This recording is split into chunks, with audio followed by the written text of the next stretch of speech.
Recording in progress. Hour with these wonderful colleagues at Man Cave. Thank you so much to the Crystal Stairs team and Commissioner Majors for.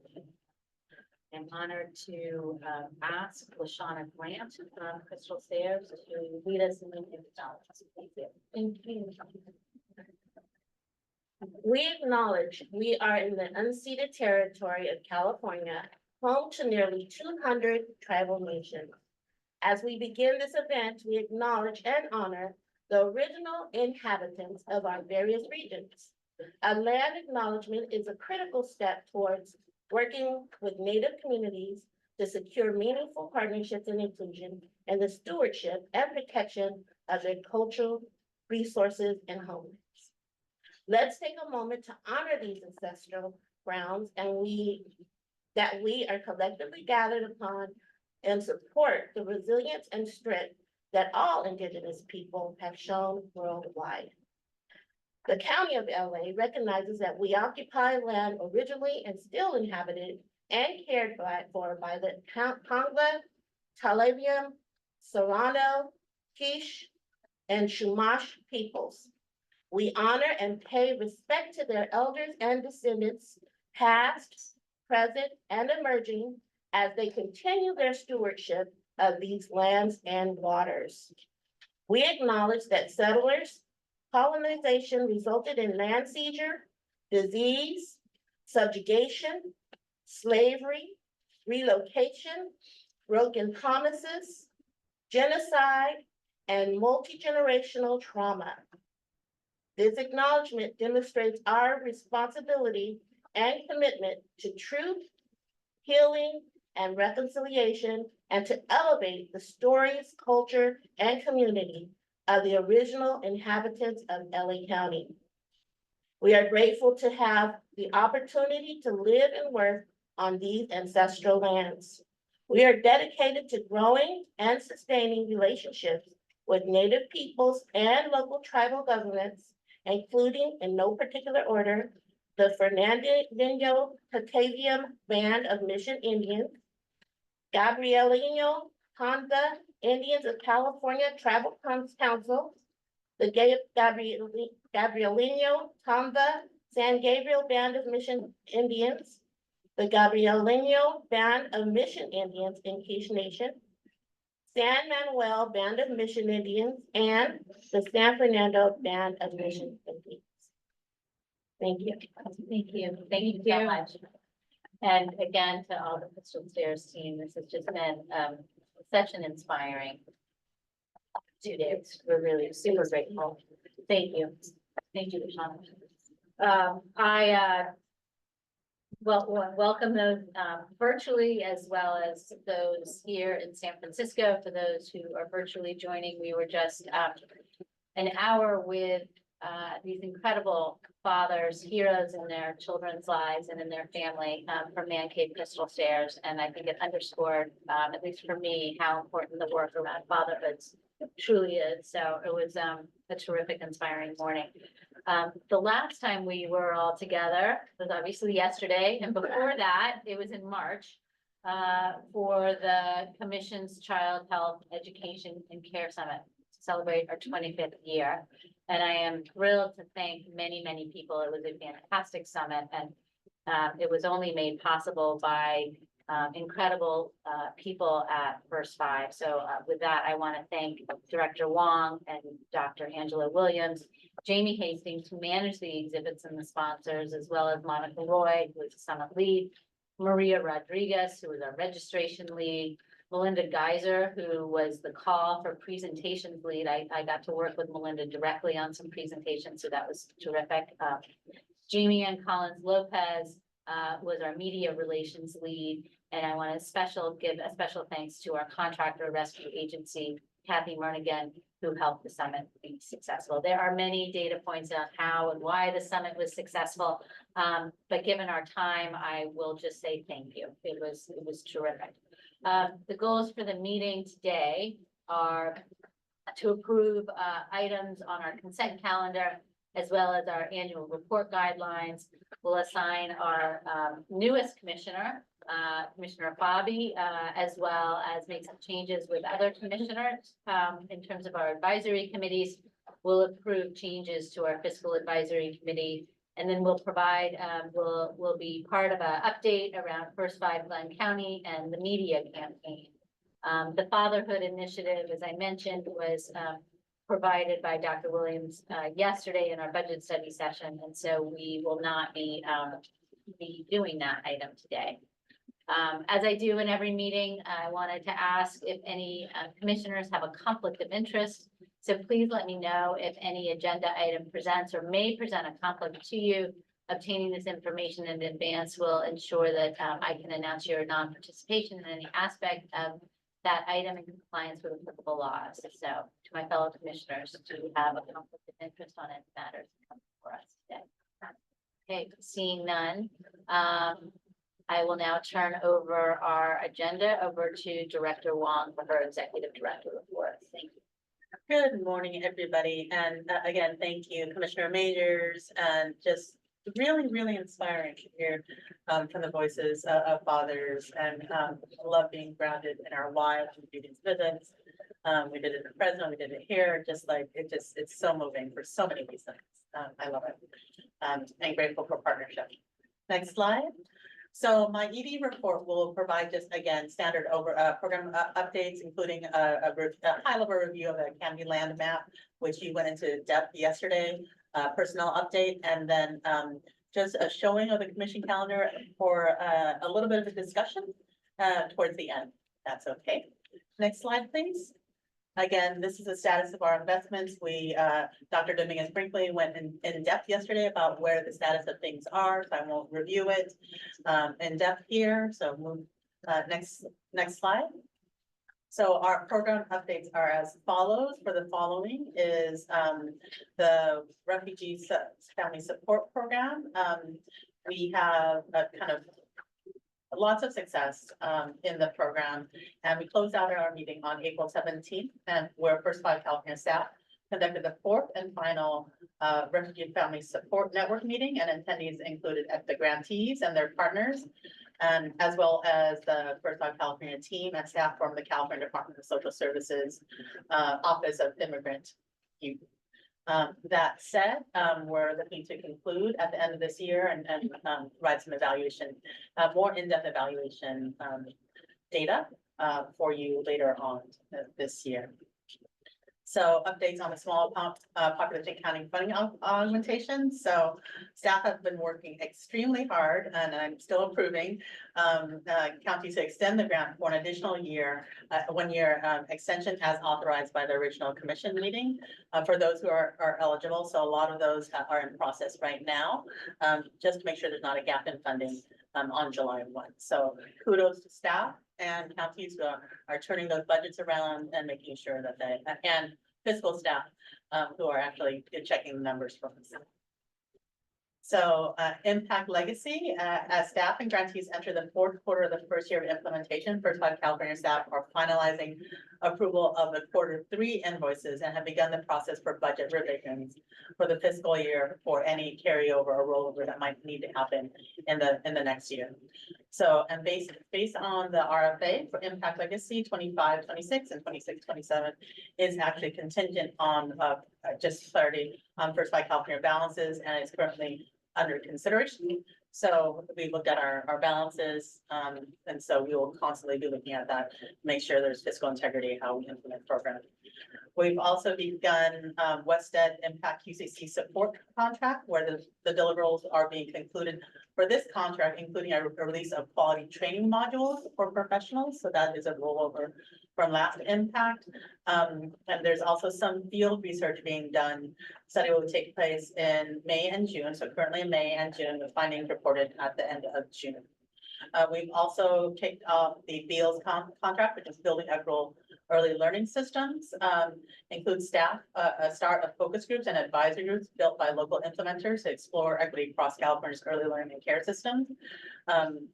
How many of you have met Catherine Goings from Wested, who actually was a commissioner in Placer County? And so the Beals Conference includes the support for First by California and the development of our next strategic plan about what the learnings are after this long-term investment in impact. And last, well, and then we also have our Shared Services Alliance pilot, which is actually our commitment to the governor's master plan. So what this looks like. So just as a reminder, when the commission approved this, this was part of like, where can we fit in the master plan? And this is where we stepped up and said, we'll do the SSA pilot. It will be sunsetting that at the end of June 2024, the evaluation of the pilot has utilized a real-time approach that has allowed us to see the progress, strengths, and barriers throughout the pilot and provide ongoing TA. And so we're still searching the findings, kind of digesting the findings. They won't be available until the pilot has concluded, and some key trends to highlight. We will highlight them. But a couple of things that I think we're proud about is that 94% of early learning settings have participated across the 7 counties and are focused on family child care homes, right? So how do we leverage shared services for small businesses?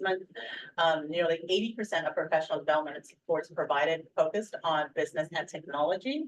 Gonna upgrade the operations of family child care homes and early learning centers or care facilities. 75% of the trainings were delivered in Spanish. 160 provided sites served include nearly 1,500 children, and 100% of them are women-owned businesses, as we know. Yes. And over 80% of the 1,500 children are reported as multilingual learners. And I know historically we have had a priority for our multilingual learner population and investments there. Of the 7 participating pilot sites in the shared services, all 7 have a plan for sustaining SSA in part or in full. So 5 of the 7 have secured alternative funds for 2 or more years post shared services pilot. So again, really proud of that work and investment and us stepping up as part of the governor's master plan. Home visiting, as you know, phase 1 home visiting survey results indicated home visiting funding allowed for the expansion and strengthening of home visiting services at the time. This was pre-May revised. So leading to improved services for families impacted by COVID. And again, a lot of collaborative work has happened in the phase 1. We are actually now in phase 2 of the home visiting coordination grant because there was such a huge investment that the thought was actually coordination made more sense and focuses on a regional coordination model and has awarded 9 regions. Approximately 14 million from July 2023 to June of 2025. Reporting portal access is complete and budget reviews and adjustments for the 24-25 year are underway. There is what I call a mega region that is actually mapped against a certain health plan. So I'm curious to kind of see what that looks like in this coordination model to see whether or not we can leverage that. And lastly, the parent kit is approximately 129,000 kits have been distributed, and we build projections indicate sufficient products on hand to fulfill orders through the remainder of the contract when it expires in June of 2024. And I know there's been a lot of feedback about how do we update it, how do we revamp the staff are in the middle of thinking through what that could look like, especially since new parents receive information differently. And so how do we integrate that work and leverage other partners in them? So we're in the process of doing another RFO and we hope to release it in June for that next procurement. And next up is Jorge De La Cruz. Is he on?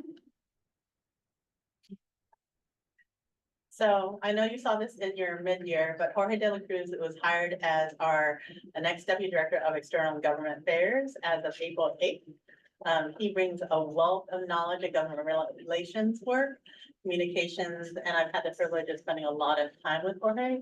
If he is here, is he here? Yes, we're trying to. Okay, I'll keep on talking and bragging about him. I don't know if you know this, and he was actually the first Dreamer who was ever appointed as an executive of the state of California. So the governor actually yeah, had to write an executive order, so he could actually become an executive, not for us, for another agency. But really grateful of like being a dreamer and just, he's so humble, so brilliant, so bright. A really, really great addition to our team, because he brings a wealth of just experience. He comes from us, having worked just from actually a law firm of doing immigration work. In-depth immigration work, but also has worked at the California Lottery and other commissions over time. So- He is on. Okay, Jorge, are you, I am. Can you guys hear me? yes, is your video on? I'm only seeing access to audio, but I'm happy to be here. Hello, commissioners. It's an honor to be here working for First Five California, and I look forward to all the great work that we're going to do together. Welcome. Thank Welcome, you. Jorge. And thank you, Director Wong, for the wonderful introduction. Yeah, no, it's my privilege and honor to have you be part of the team. Mhm. So, thank you for being here We look forward to working together. and seeing you next time. So, okay, moving on, because I know we are short on time. It was requested that we put together again, just a general, this is not necessarily for approval or possibly kind of discussion of, would make sense to kind of figure out what was on deck every commission meeting, so you all have it. So this is I think the first time we've actually structured in this way, in my time here, so that you are aware, like, for example, in January, we have reviewed the annual commission calendar, annual report adoption, vice chair elections, advisory committee assignments, the governor's budget financial update, and then the update, what the governor's budget means to us, and the annual executive director evaluations plan in closed session in January. I don't know, I'm wondering, do you want a discussion on each point? Do you want us to go through? Okay. May, approval of the AR guidelines as we are today, a budget study session, which has been, kind of standard. And then update on the governor's May revise, which you were provided written email on what that was yesterday. And unfortunately, as Marcia said, we don't have the projections, though we have been working on them. They have been, Department of Finance has been busy with a few budget hearings or something like that. Just a few. Next, please. So unfortunately, they don't have that. So in August, which is our next update, is that a program we said dashboard, but maybe just kind of a status update of what that is. We've been talking about that for quite some time. The standard financial update, mid-year executive. So that would be in my mid-year, also in closed session, and then evaluate commission and agency advisory committee meetings, like the cadence and the scope. Does it make sense? Do we need to change it? And again, we've changed it a couple of times while I'm here. So again, just a kind of a check-in, like, does this work for you? Do you want more? Do you want less? Do you want to expand the scope or whatnot? So that'll also be in August. In October, we'll do again a program review continued, year-end financial updates, and approve the commission meeting dates. That is, and we pulled the trainings, but they were in the printed materials, but yeah. And I think, one of the practices that I've had is my work as a nonprofit is it's really nice to know when meetings are coming forward. Everyone is on the same has the same visibility to what is happening as you go forward, and also makes you frankly not forget things. And the other piece, I think, as we think about the next 12 months, or at least before January, is how do we want to integrate some of the strategic planning conversations that we had yesterday? So I would assume that we would have strategic planning conversations for each one of the next. Yes, that is on plan. Yeah. So thank you for putting that together.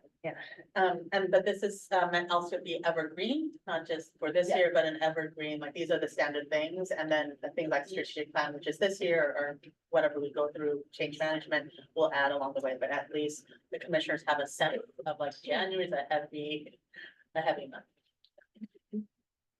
I would just add to the strategic plan and to the point of it being evergreen, right? This year, we're developing the plan, but in future years, we'll still want that regular cadence of progress monitoring to happen. So I think making sure with regularity that we're checking in on the plan is really important. And I'm wondering if we go back, can that be part of the August, October, or what? Go back. plan is passed in January. I mean, I think, Or every quarter. yeah. I mean, I think that's a conversation, I would say a conversation for the team. Okay. To really, maybe there's different pieces of the plan that's reviewed at every meeting in terms of benchmarks. Sometimes it's programmatic, sometimes it's fiscal, sometimes it's governance. I think somebody said yesterday, usually plans, like this sit on a shelf. How do we make it a living document? This is one way to make it, to add in the benchmarks. Okay. So we'll just, talk internally after you pass. Yeah. How we will report back. Yeah, thanks for that suggestion. Yeah, great suggestion. If I may, just a logistic question for the August 22nd meeting, should we plan on being there the evening before? We're flying into San Diego, so I believe so. We plan to start at standard. Or drive? Or drive. So maybe we'll start a little bit later for driving and so if you can. She'll be there already. You'll be there already. Oh, that's right. I forget you're gonna be there already. Okay.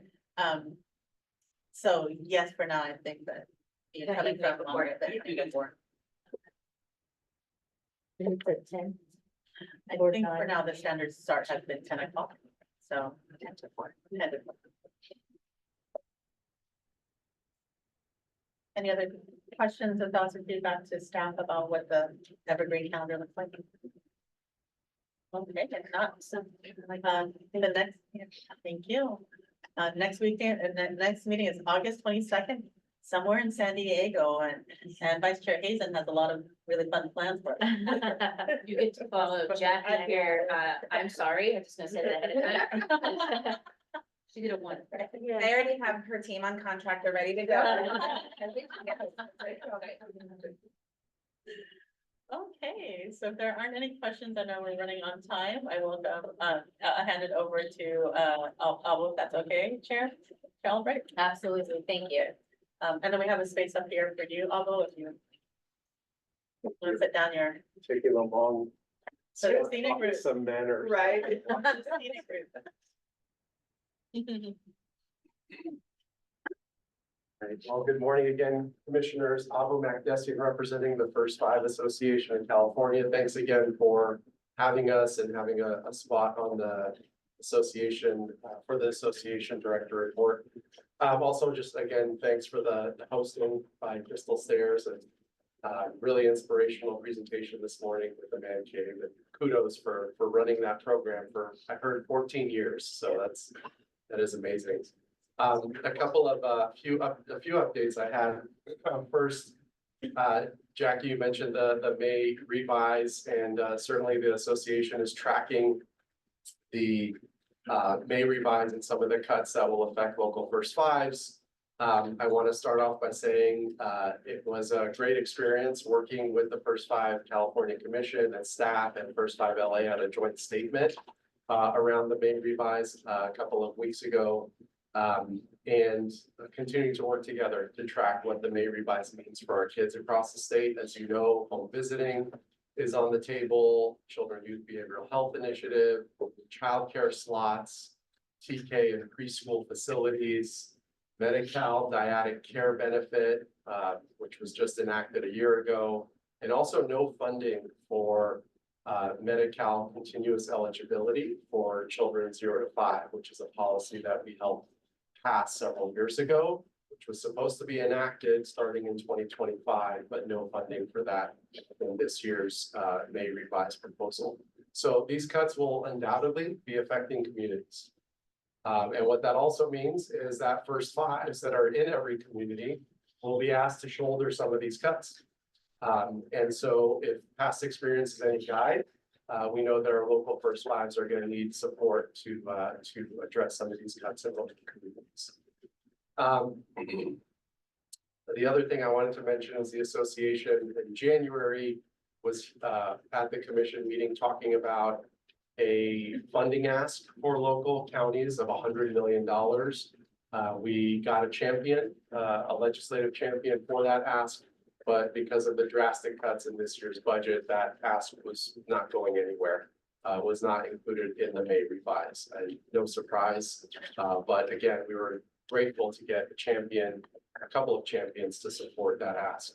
In addition, the association sponsored a bill, AB 2982, that would have created a prenatal to 3 work group staffed by the state that examines the various prenatal to 3 programs across the state and the alignment in those programs, as well as the funding for those programs, and come up with recommendations on how the state can have a more holistic and whole child vision for the prenatal to 3 population.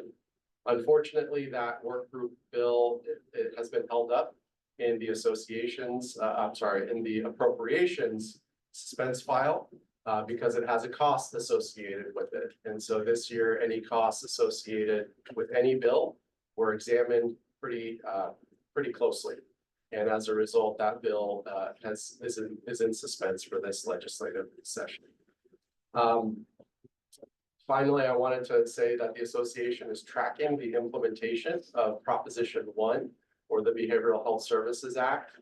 And even though there are fewer dollars that are flowing to counties through Proposition 1, as I think was mentioned yesterday, we are trying to position First Fives as well as local early childhood providers so that they are part of the conversations on how this new version of behavioral health services flowing to counties is going to work, and ensuring that children 0 to 5 are not missed as part of the new evaluations, the new programs, as well as the new local policies that are going to be enacted.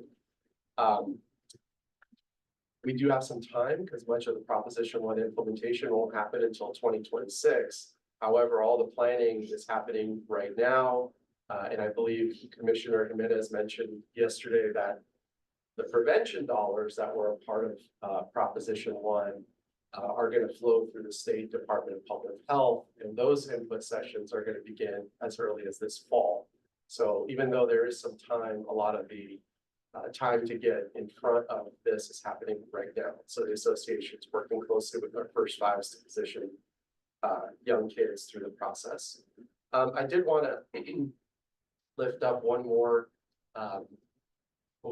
thanks, and that was through Jackie. You had mentioned the home visiting coordination investment by this commission.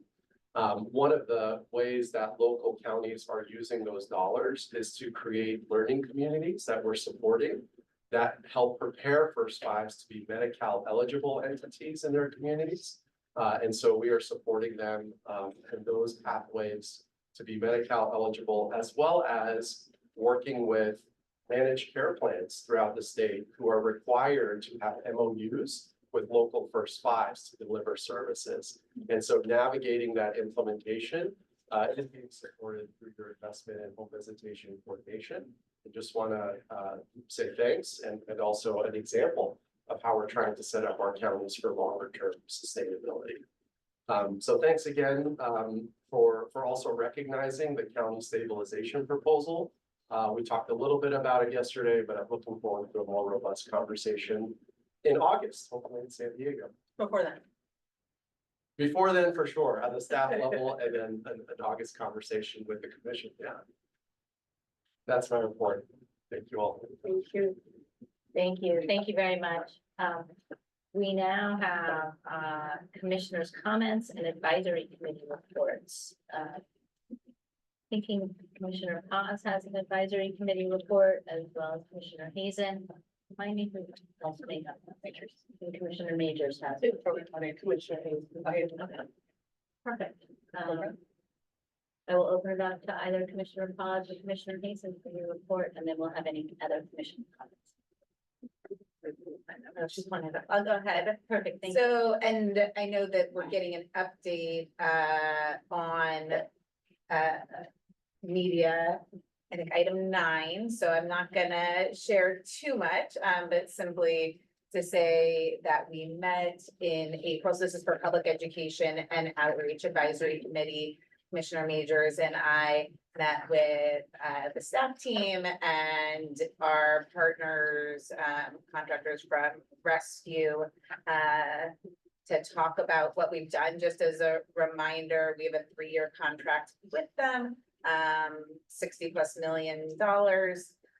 One of the things that I think was really important to Commissioner Majors and to me, don't want to speak for you, was, you know, really understanding the ROI, understanding the impact, for priority, populations and communities. We saw examples of some of our new media spots. We heard about some midpoint evaluation data. Things look very positive. Folks who were surveyed were familiar as a result of seeing these spots, familiar with ACEs and toxic stress. And we've seen an increase in that awareness since 2022. And so we're excited about this positive movement in terms of familiarity with these things that we are hoping to working to educate Californians about. And also the campaign increased the perceived relevance of toxic stress, and it appears motivated parents and caregivers to learn more about toxic stress and the actions they can take. The other thing we heard a little bit about is a new free learning program for parents that is powered by Cell Ed. So this is like actual sort of coaching. So an app-based coaching, micro learning, little tidbits of information that families can learn about how to deal with toxic stress and to create safe, stable, nurturing environments and relationships with kids. So I know this was just getting started. So I think we're all curious to see how it's and if it's utilized and the results of that. We also talked a little bit about some of the events and new languages that the campaign communications is offered in, so both Mandarin and Vietnamese. But I will save all the rest of the details for later. Thank you so much. Any questions of anyone?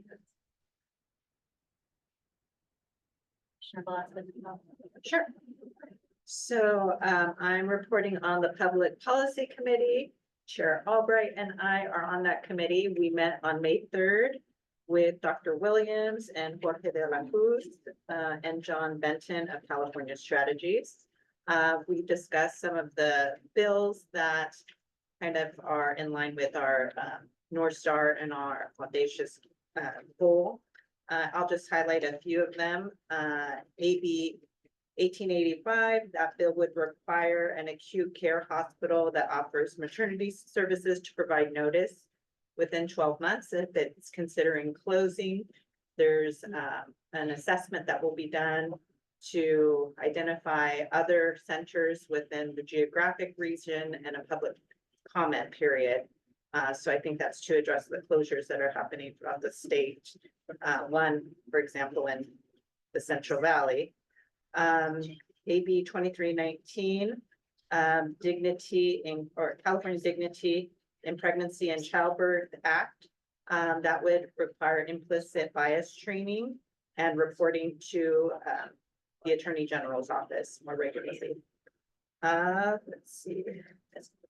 AB 2160, a bill that would require the court to, in exercising its discretion with the bill to it would create a rebuttable presumption against detention and incarceration of pregnant and postpartum defendants. And then let's see, I think I have two more here.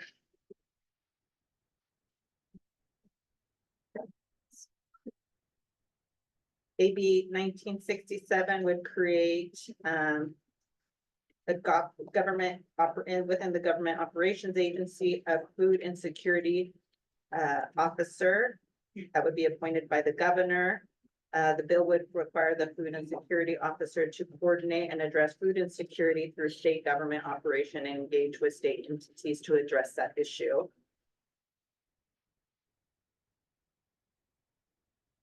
We also discussed the bill that Pablo had mentioned about the prenatal to age 5 working group. And then after the meeting, Chair Albright highlighted or identified 18 08 as another bill we should follow, and SB 1126, and that would address mandated reporters will no longer be compelled to refer families to child protective services solely on the basis of children witnessing domestic violence. And so that's also on the radar. Thank you. Any questions for the commissioner on the report? Is there a written report of that, the status of all of our bills? So Jorge's in the process of updating the list. It should be included in the, but we can send it out earlier. That would be great. Yeah. Yeah, and I would ask if possible at each meeting, we can have that written report because things change. Yep. Thank you. Yeah. It is helpful to know what the commission's tracking. Thank you. Commissioner Rizzo. Good morning. Fiscal Advisory Committee met May 6, 2024. Commissioner Jimenez and I participated. The committee discussed First Five California's financial statement audit report for fiscal year 2016-17, which was very late due to COVID. And because of that, there were no findings and no actions to take because the report was so delayed. However, given that this committee will be responsible for audit advisory, we are proposing that we expand the name of the committee to the Fiscal and Audit Advisory Committee, which is on today's agenda later. The committee then discussed the late submission of First Five Glenn County's annual report and annual audit report. There will be an item on First Five Glenn County later today, so we will hold off on sharing more about that until then. In this vein, the committee discussed First Five sustainability, including a contract First Five is funding to develop a playbook for how local First Fives can leverage state and federal dollars. Sustainability efforts First Five has begun implementing at the state level, and the role of the state commission in situations like what First Five Glenn County is experiencing. And finally, the committee reviewed the agenda for the budget study session, which was yesterday.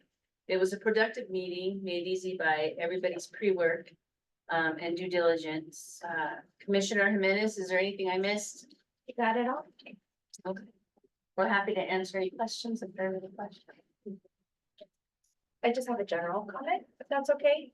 So I participated in the conference last month and learned of Cal Kids, which I guess has been in place for a couple of years. So this is any child born after July 1st, 2022, regardless of income, has money that they can claim. And so we started to dig deeper in Monterey County, and only about 8% of our eligible children, these are newborns after that date, as well as school-age children, have actually claimed their funds. So locally, we're trying to push it out to our schools, putting it in our new parent kit, but wouldn't that be wonderful if we could do it at the state level, add it to our new parent kit? That way, all of our new mommies know about the opportunity to claim their dollars. So hopefully we can get that money spent that's still in the budget that was allocated by the state of California for our school-age kids and our newborn babies. So much. Monterey. Program. Perfect. Okay, we met on May 9th, right? And Martha took us, Commissioner Rizzo and myself through really a lot of settling in, I feel like. And just a lot of things that she was doing with the staff, getting everybody really back aligned with sort of where we need to go to meet our audacious goals. Check me if I'm saying something out of turn, because it was a recent enough where I should remember all of this, but it was really just this settling, and I felt for me, just, you know, really making us feel comfortable with our program being aligned with our strategic goals. And a lot of times we're doing program, but, you know, really coming back in alignment. She did an overview of PIED, which is Program Innovation Evaluation Division. And again, some of the staffing things, some of the cultural shifts, and some of the work. She talked to us about the strategy with internal and external operations and how that was gonna correlate with those three things that I love so much: impact, return on investment, and diversity and equity, and really making sure that everything we do is not having DEI as an afterthought, but that it's really integrated and braided in to our thoughts upon the development of our program. She shared key data. She's a data girl, geek. She said it, not me. But again, we didn't talk a lot about data, although we had a lot on the PowerPoint, but just really a lot about how we're going to use that data to align with our program. And she's still shaking her head, so I think we're good. Let's see. She talked also about, and can I say, I keep saying she talked about, but she also talked a lot about her staff and just how the staff was really coming in line with this work. And again, how they were pulling data and what their plans were to go forward. And lastly, even though I've said this a couple times, Shirley made the connection between PIED, which remembers Program Innovation, Evaluation Division, Operations, to our strategic plan. And again, a lot around her ideas around the logic model, which she shared with us a little bit yesterday in our budgeting and strategic planning. Commissioner Rizzo. Sounds good. Martha? Thank you. Okay, thank you. Thank you. Thank you all so much. Any other questions, comments? Feedback? Okay. Seeing none, this ends our report session. And we will now go into item 2, public comment. Members of the public may speak for up to 3 minutes on any non-agendized item or items not related to pending judicial, administrative, litigation, or personnel matters. No action by the State Commission may be taken on this public comment. If you wish to comment, please, if you're on joining us remotely, please raise your hand on the hand function, and Lisa will call on the public in order in which they have signed up, starting with those in the room in Los Angeles and then the virtual queue. How many members of the public do we have speaking today? One officer. Okay, on a non-agendized item. Is there anyone online?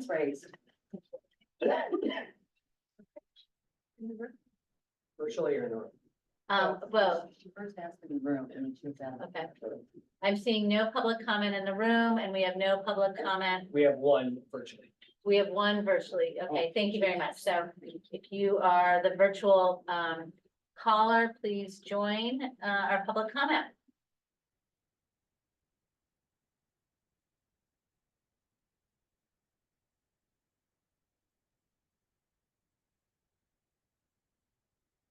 Who are we calling up? Anna? Anna Apodaca, First Five Alameda County. Thank you, Anna, for joining us. Sorry about that. Thank you. Good morning, First Five California Commissioners. My name is Anna Apodaca, and I'm here representing First Five Alameda County. With the decline of Proposition 10 revenue, I'm here today to urge you to support in the request for a $25 million emergency stabilization fund for the first 5 county commissions that need immediate support to maintain critical local services and infrastructure. We are at a critical point in time where the decline of funding for the first 5s may potentially undermine decades of investment in the various counties throughout the state. We know that system building efforts require deep investments and time to build systems that support a whole community, whole family, whole child framework. And the comprehensive approach we know is needed to position families and children for a life of well-being. Over the past 20 years, and especially a heightened urgency in the past decade, we have worked closely with our local leaders to identify federal and state fundings, such as Medicaid or CalWORKs, to physically leverage the work traditionally funded by Prop 10 in recognition of funding declines and future growth and sustainability of programs. Additionally, over the past 7 years, we successfully positioned First Five Alameda County to be the early implementation partner for an Oakland Early Care and Education measure, as well as being named administrator for a countywide measure supporting ECE. Collectively, both measures will generate close to $200 million annually. Combined, the new local money and the additional resource due to fiscal policy work is profound, and we are growing exponentially. And while we celebrate this growth, We think it is one example of the critical role a First Five can play in the local landscape. The work of positioning us for a funding that has not been easy. System building and policy advocacy is a long game and requires steady, stable resourcing to support the persistent, strategic, and intentional efforts it requires to do the work. Given all of this, we believe the state should support local system building efforts to achieve stability and sustainability for families and children, so that other counties, other First Fives may be positioned like Alameda County to expand and evolve their early childhood systems as articulated and envisioned in the Prop 10 originating legislation. On that note, we politely request that First Five California Commission's leadership support the $25 million Emergency Stabilization Fund so that local efforts are maintained while we work with the state on a sustainability plan that builds upon the systems that we have started. Thank you very much and have a great morning. Thank you, appreciate it. Any other member of the public? Okay, this ends our item 2, public comment. We'll move on to the consent calendar. Items on the consent calendar are to be considered routine and will be enacted on one motion followed by a vote. There will be a separate discussion of any of the items unless the commission, audience, or staff request specific items be removed from the consent calendar for separate discussion and action. Any agenda item removed will be voted upon the following motion to approve the consent calendar. Does a commissioner or a member of the public wish to pull an item? Seeing none, I defer to. That's not it. Okay. May I ask for a motion to approve the consent calendar? The motion would be, I move to approve the consent calendar. So moved. Thanks. Okay, thanks. Commissioner Hazen, Vice Chair Hazen moved, and Commissioner Major seconded. Let's see. Thank you very much. Lisa, could you call the roll? Katie Albright, Aye. Shayna Hazen, Aye. Elsa Jimenez, Aye. Jackie Majors, aye, Vivian Velasco Paz, Aye. Lori Russo, Aye. and Amy Bernardino Bobby. Aye. Thank you so much. We have unanimous approval of our consent agenda. We do not have the remainder of item 4, the Fatherhood Initiative. As mentioned earlier today, we are pulling this item because it was presented yesterday during the budget session, and we will hear additional updates about it. So we are now moving on to our regular agenda, the action items. Protocol for action items include staff presentations, questions from the state commission, public comment, deliberation, and voting by the state commission. There will be 3 minutes per person's time after each item, during which members of the public may comment. So we are now on item 5. I would like to welcome Simon Marquez, manager of the executive office, to present the advisory committee assignment items. Thank you, Chair Thank you, Simon. Albright. Good morning, commissioners. As you know, or some of you may know, it is the commission's usual business practice to review the advisory committee assignments each January and to revise them as necessary when vacancies occur or a new member is appointed to the commission.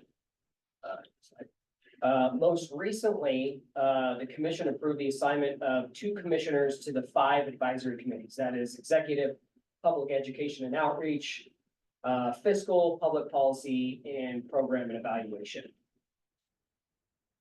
Due to the addition of Commissioner Fabi, staff has brought forward this item to recommend assigning her to the following 2 advisory committees. As you can see here, the public education and outreach and the public policy advisory committees.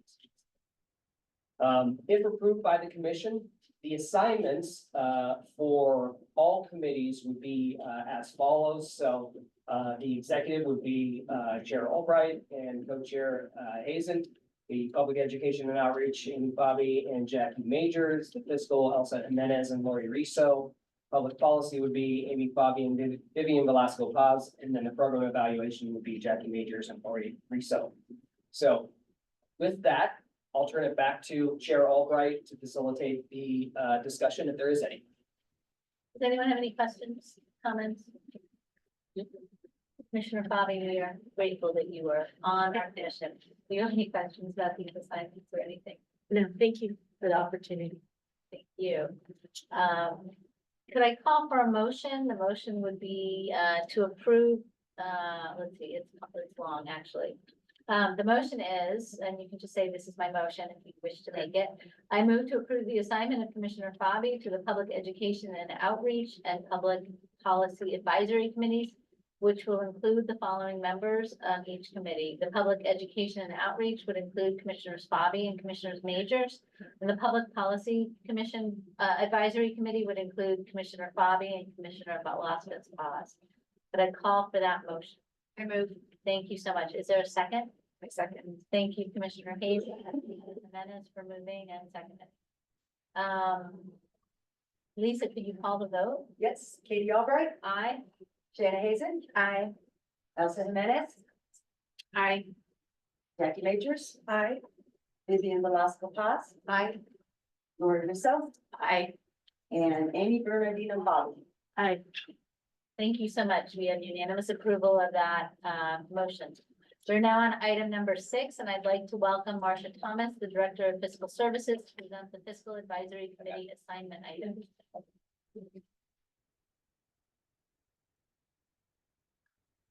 Thank you. Wait and pull the slide, sorry.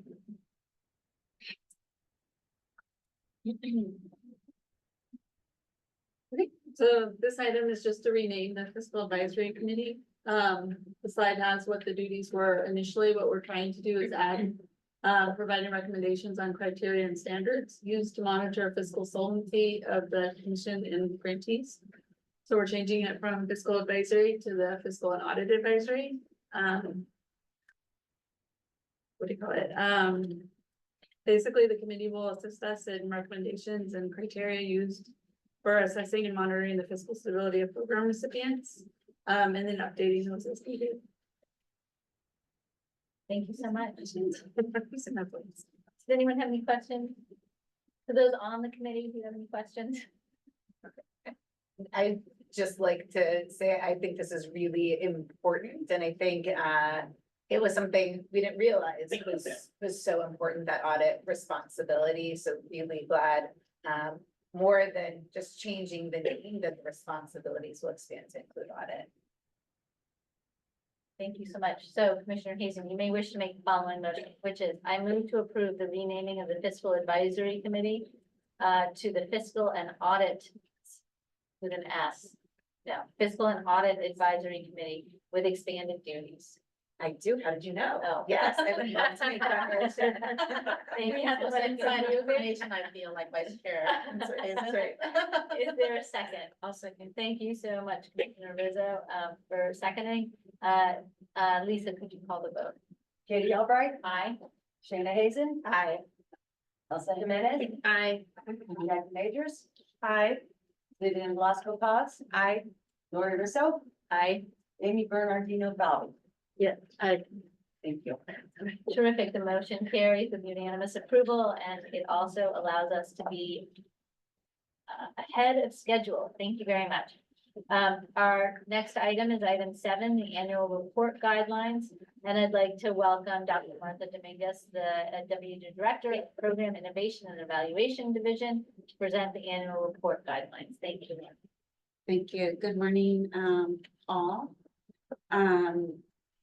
I wanted to, we have essentially 2 requests today.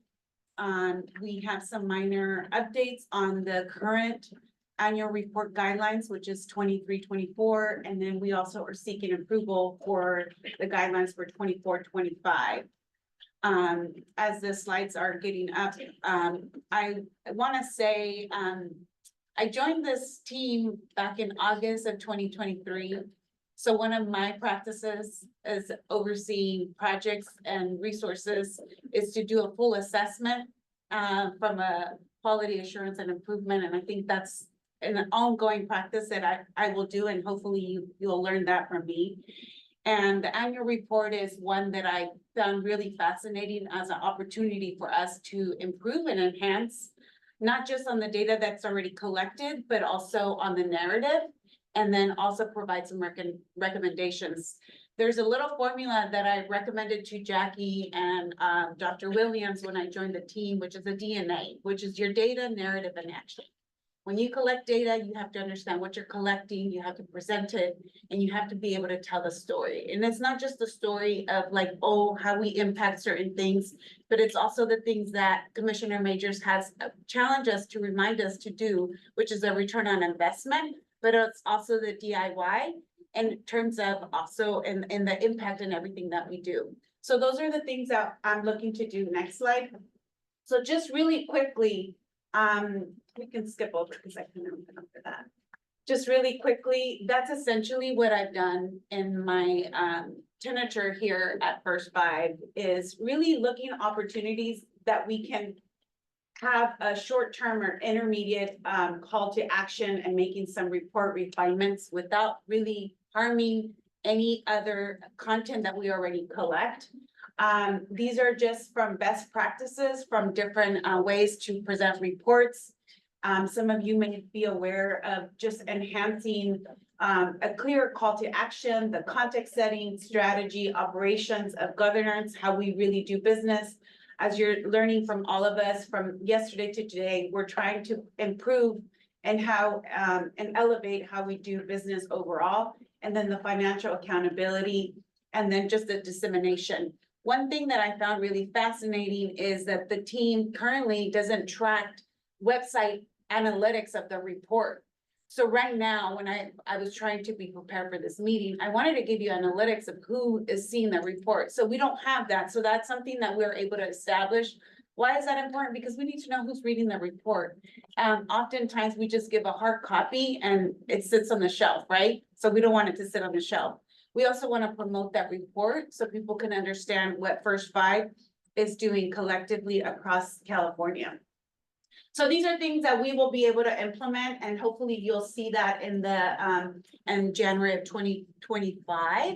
And I think earlier this year, that was a conversation when I presented the current annual report from the last fiscal year. That was we had some robust conversations on the analysis and the presentation of the report itself. So it's really more of a follow-up, but also a practice that we can do immediately. The other thing that I just want to call forward is we've also had some listening sessions with all of our partners across the state. We had some with the small county in January. We also had one recently this month, and really making sure to understand how we can improve the annual report moving forward. As I said as I started talking, is this will be an ongoing practice that we'll want to do. The other thing with these technical and updates that we'll have, we will have 2 annual report guidelines trainings. Dr. Amanda Lawrence will be leading those in July and August. And we'll be able to answer any questions. We'll walk through the different ways that folks will be submitting information, but also how we make the data available. We also make this data available to all of you, raw, and we always get requests. I know the association is one of our key partners that asks for the data when after the counties submit that, so we make that available. But we also have had counties ask for data, and sometimes some of our state agencies also ask for data, or even when there's specific drills, talking points, we always look into that data to enhance and elevate the information that we have. We also want to look at different data sources that can enhance the report. So we want to have a multifaceted approach. And then overall, as I said, we want to make sure that we tell the story and highlight our investments. And then also to every May, as Jackie already alluded through the calendar, we want to come before you to provide updates and give you any technical updates or recommendations for the upcoming annual report guidelines. So that at a bird's eye, that's the direction that we're going. Next slide really is more of just a background. I think most of you all know the annual report is on statute. It is a summary that we have to provide in terms of accountability, describe how the Prop 10 funds were implemented, report on the investments, share any research, any of our investments, and And again, to tell the story, our key audiences based on our statute is the legislator, the governor, county commissions, and their stakeholders. And that's a practice that we're doing, but we also are seeing other opportunities that we can enhance and share the information that we have. Next slide. This is kind of redundant, what I've already said, so I'm gonna skip through that slide, but it's there for a reference. Thank you, Simon. A timeline. So I want to call attention to the orange rows. So last year of May 23, you approved the guidelines for 23-24. However, though, we made some minor technical updates, which I'll go through, and then we integrated the small county annual report, APR, excuse me, the annual progress report into the annual report data, and I'll go over that. And then what I'm asking today is approval with all those integrations and then some updates on race and ethnicity based on some federal guidelines on the data collection and reporting. Next slide.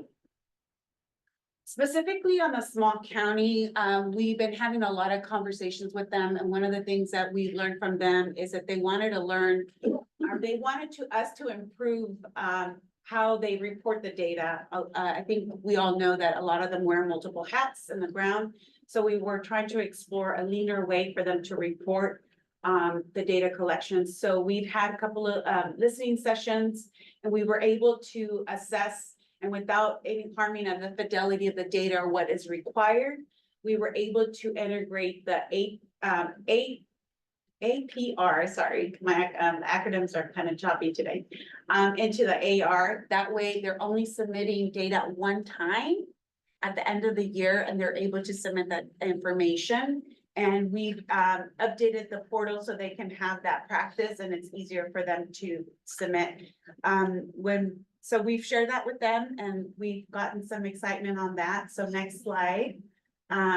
This is just more of a regurgitation of what I'm saying. But I think one of the things is that it would allow them just to do a one submission at the end of the year versus doing multiple submissions for the data. And then they'll be able to highlight their key accomplishments, how the resources were utilized and how they were maximized. So that's just a recap for the small county. So we think that's a nice collaboration, but also just wanted to highlight our partnership with them. Can I ask you a question? Is it just for the small counties, or have we thought about going to allowing all 58 counties to report one time? So all of them do report one time at the annual. That's part of the annual reporting. It also depends if they apply or they have additional funding from any other grants or contracts that First Five gets. One of the challenges that the small counties have shared with First Five is that they were submitting data mid-year, and then in another 4-6 months, they have to resubmit information. And sometimes they're having challenges collecting the data or just teasing out the information or just finding the time to submit the data. So this is just a way for us to help them, help us ensure that we get the information all at one time. And but it's just for small counties. For small counties, this is their. I'm wondering along those lines, what it would take to offer one annual report for everybody. Because while small counties have the most limited capacity, what we've heard from the commissions and from the association is that everybody is stretched right now, particularly with declining revenues. And so how do we create efficiencies and allow them to focus on more on the work, less on the reporting? So to the extent that we could make that easier, it would be great. Yeah, I think that's part of the process that we'll have with the listening sessions. But particularly, I could see that for the upcoming AR guidelines, that might be an opportunity. The reality is also too, we have to juggle the part of us giving. When we give out funds, we have to make sure that we collect that information for just the fidelity of funding, but also finding the best practice, but also finding platforms, right? As we talked about yesterday, you guys brought up the dashboard. There might be ways that we can get creative to see how we can meet counties where they're at for the technical part of it and administrative, because we get it. It's a burden and it's time. Right, Yeah. and it's a balanced statutory, we have to evaluate. So that's why each investment is tailored. SPCFA, as we all know, come forth, a little bit different. They're kind of core grants, so it makes a lot more sense to streamline with the annual report. Home visiting, impact are very specialized, just different. They use the same portal. So, that said, I know that staff are actively talking to grantees all the time about how to better kind of streamline that. But specifically wanted to lift up because that was a request that when I first met with SPCPA before Martha came, now look at all the here, is that was like, Jackie, when I'm like, it's gonna happen, but it's a process. And it's finally here, right? So we just had to go through our process and really being responsive to letter requests to streamline it. So if I understand it right, you have counties, if they get grants, they have to do reports, and, you know, if one county gets multiple grants, they have to do, you know, three reports or whatever. And they also have to do the annual report. And so this is simply just aligning the small counties with the annual report. Got it. I see. I thought that they had to report multiple times for the annual report, but it's thank you. I would just say, you know, certainly be thinking about how we can make the process more user friendly. But an annual report for even the smallest agency is very important. And as we're talking about revenue building, revenue generating, and I've run small agencies and didn't think I needed one, I did. Because it's one thing that we are requiring information, okay, well, we have to, but having that data and having that information for the small, I'm gonna call them the small county, just but small businesses. As they're going after other grants and trying to do other kind of revenue generation. It's just an important practice to be in annually, and even as somebody who has resources. And sometimes I find it exhausting, oh my God, I have to do another one this year, but it's so important because when funders are asking me for, well, what's the data and how do you build the case for the need? I have the information there because we built, so. I think it's important. It's just a follow-on on that because my assumption, and it's probably faulty based on what you shared, is that all the commissions are producing annual reports for their respective commission board. I see Avo nodding.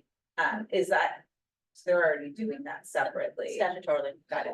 They do both sometimes. Yeah, so I think also just being mindful that like, yeah, how can we leverage work they're already doing or make it easy to use this for that or whatever? I'm mindful of capacity. Yeah, no, absolutely. And the session, we had a session that Dr. Brinkley brought together.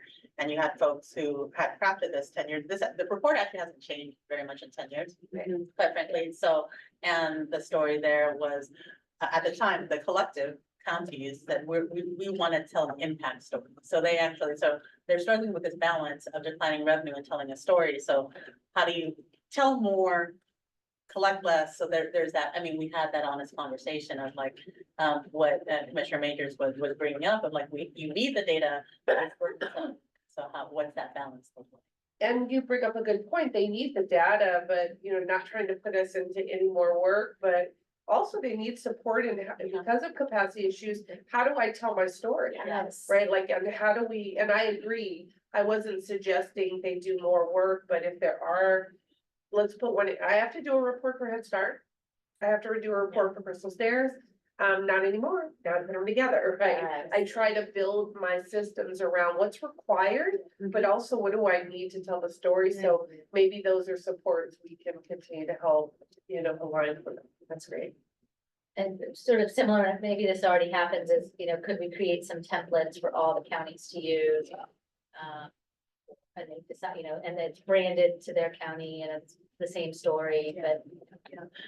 A few years back, the association used to do that with all our report data and be one pagers for 50 counties. I don't know if any of you recall that, but that was something that association under like past administration did that just so that they could kind of get funding. Thank you. I think I interrupted you. No, that's great. That's great feedback.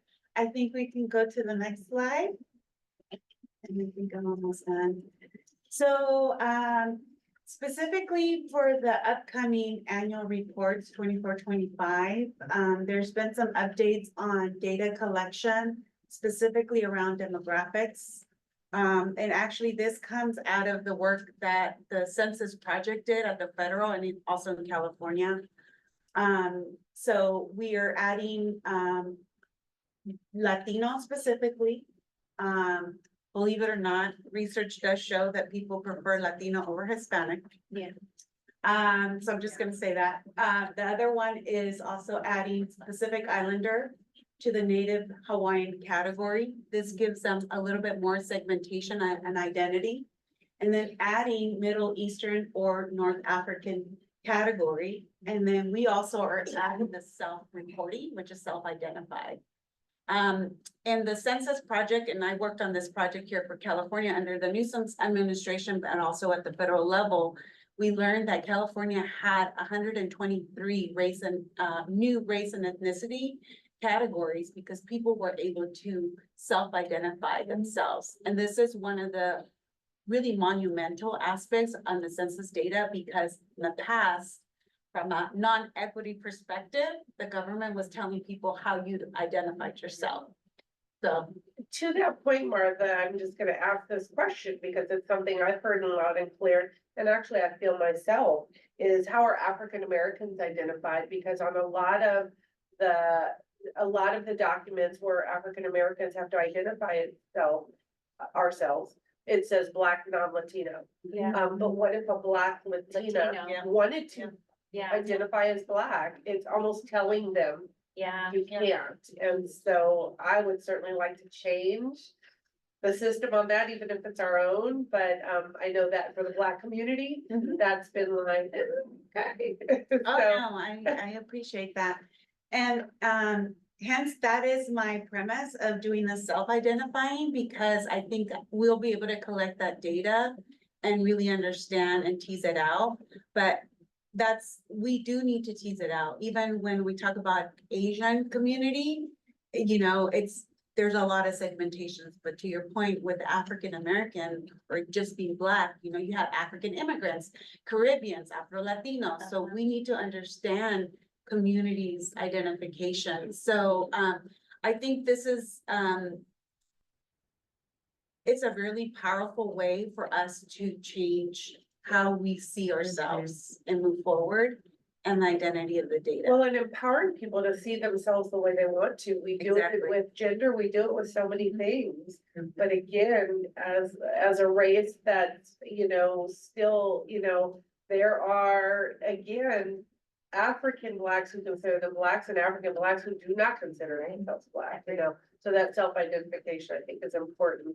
Again, as long as we are not leading them, you know, which is Black non-Latino is leading them, that's telling them that how they have to do it. So to have that and then have a self-identification category, we've already lost it in that, so just highlighting that. Yeah, thanks.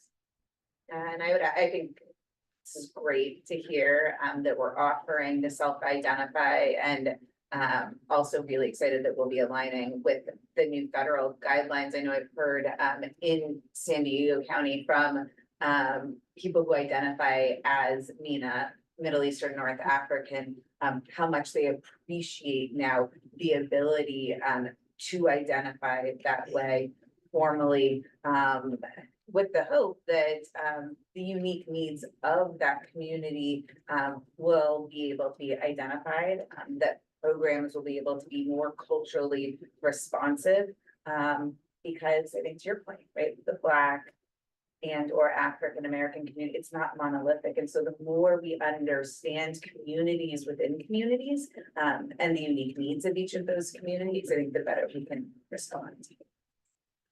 Yeah, thank you.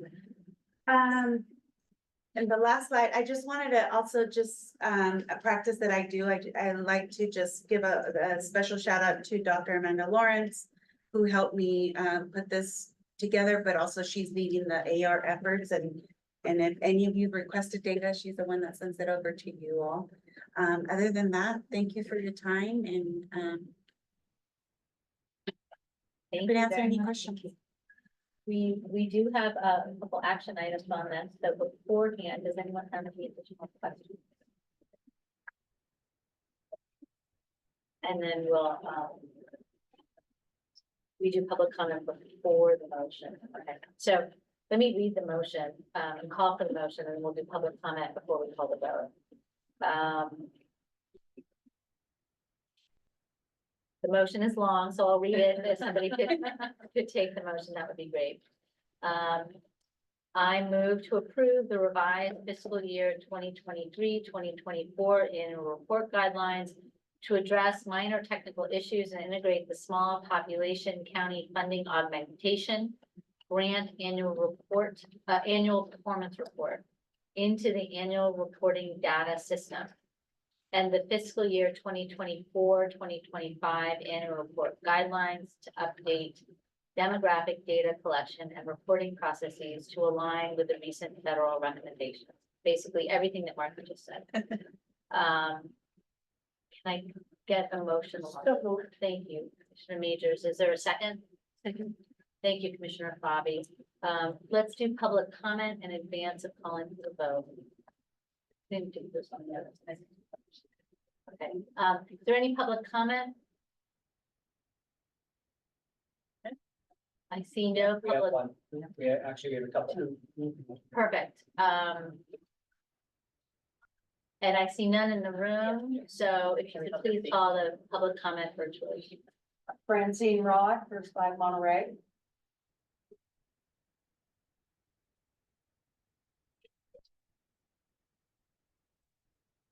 Good morning, commissioners. Thank you so much. It sounds like you're having a lovely time and enjoying Crystal Stairs. So I'm thankful for the opportunity to be here today with you and to be able to hear about the changes in the reporting guidelines. I wanted to thank Commissioner Hazen for noting that the counties do their own annual reports, and part of that is related to what Jackie was saying, which is that the rules related to the First 5 California annual reports have not changed, and yet our programming has changed, and the way that we look at outcomes and inputs and things like that have changed. And so we're excited about working with her and Dr. Dominguez Brinkley to do what we hope could happen. Like Commissioner was saying about being able to combine reports and having just one report so that we don't have to do extra work, because you are correct in terms of the capacities that communities have. One specific example that has been a challenge for us is the demographics. So for example, in our county, we have a large Indigenous population, and we want to report them and to accurately be able to share what has been happening with that community, because they have been put most at risk in a lot of ways. And the categories that the state did not allow us to really be able to capture that. I think the self-identify is a step in the right direction, and will hopefully help with that. And we look forward to continuing these kinds of discussions so that we can really, as we're looking at the equity work that I know we all really want to do, be able to tell that story in a collective way and to maximize everybody's time to be able to report on these things, because we know we're all in the same boat together, and we want to really work closely with you to be able to share the impact for all concerned. So thank you again for this time and the opportunity. Thank you.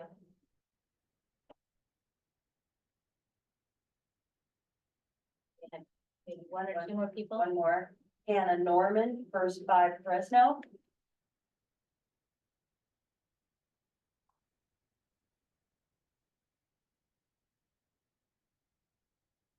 Hannah Norman, you are on point.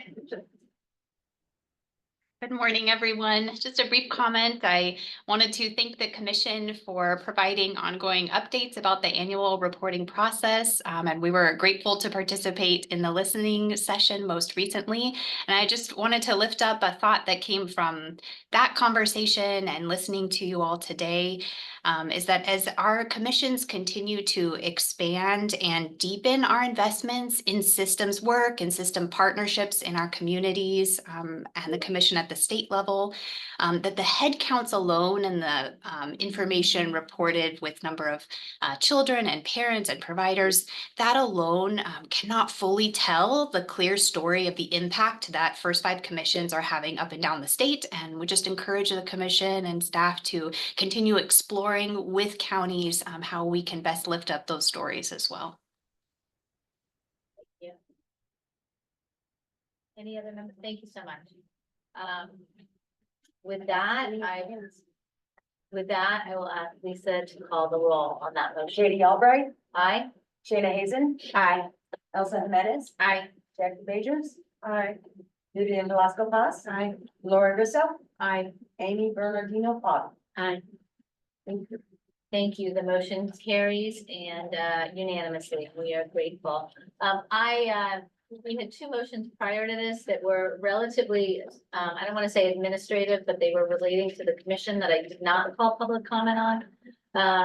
And I just want to make sure that there was no member of the public that wanted to speak to the membership of our advisory committee assignments, as well as the naming of our fiscal advisory committee. Is there any member of the public, both in the room or on the phone, that wanted to speak to one of those agenda items? Okay, seeing none. Should somebody come up in the future, we can put these items on our consent calendar for our next meeting so we comply with the back of the key. Commissioners, I'm sorry about that. We have an important question to ask. We are about 10 minutes early on our agenda. The next item on the agenda is a long one. We've allocated a little bit more than an hour. It's our discussion with our Glenn County colleagues. And our last agenda item is our media campaign update. We were anticipating taking about a half an hour for lunch from 11:45 to 12:15. So let me ask you what you would like to do. Would you like to take a 10-minute break now? Wait for lunch to come? Okay, I'm seeing some nods. So we will take a break. We will come back. We may have to do either a short lunch or a little bit of a working lunch, but we will resume our calendar at 12:15. Thank you. Maybe a little early. You want to do a working lunch? I'm sorry, lunch is not here. I thought you were taking a 10-minute break. Yeah. And then hopefully lunch would get here. Oh, so a 10-minute break, then we could. Can I propose something else? Yeah. What if we do a quick break, come back and hear the Glenn item and then have lunch? Or is that too late to do lunch? Do the item or just hear it? Hear it. And then come back to it after? Cause it's an hour. We could do the media campaign. Yeah. Could we do the media campaign? Oh, there you go. That one's, they're not here yet, but that's Yeah. about 30 minutes. They're on the Sounds like way. we have a They'll be break here and then in- let's take a break and resume it. Yeah, well, maybe we should order lunch so we can take, lunch is coming in right lunch is now. coming. We'll be fine. Let's do a break, have lunch. We'll resume our calendar at 12:15. If you're eating through our calendar, that is totally fine. We also will end this meeting at 2 o'clock. So I'm still confident that we will be able to listen to all of our matters. Are you okay with that? Okay. Okay. We could do 12. We can shorten it. No. Anyway, maybe we'll start at 12:10. I know.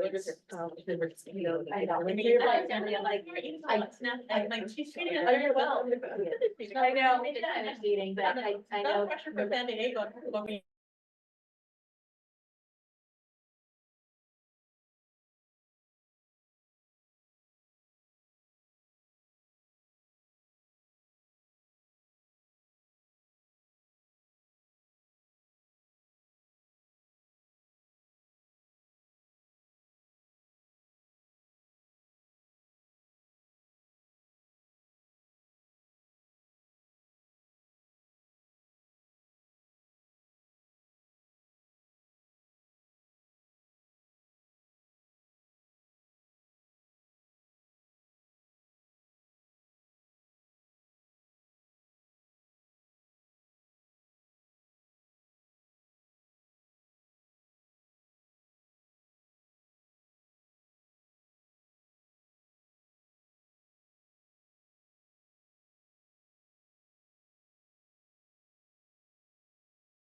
My childhood was tough.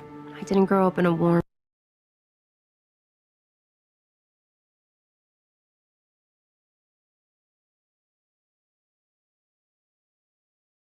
Toxic stress. I'm giving him the protection he needs to defend against it by taking time to play, even on long days. By offering extra patience, even when it's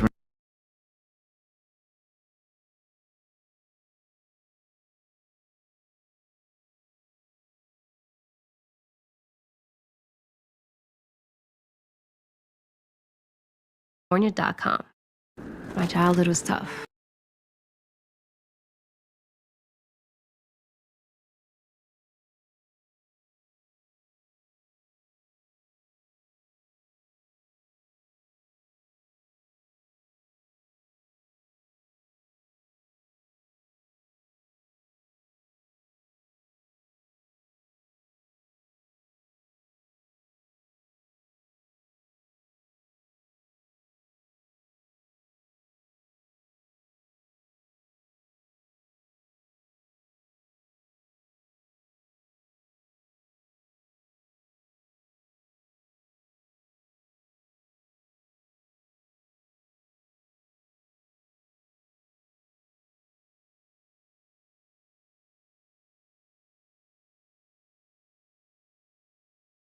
I didn't grow up in a warm, supportive home, so the trauma I went through led to something called toxic stress. But it's gonna be different for my son. I'm giving him the protection.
My childhood was tough. I didn't grow up in a warm, supportive home, so the trauma I went through led to something called toxic stress.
Simon, we're on? We're on. Okay, thank you so much.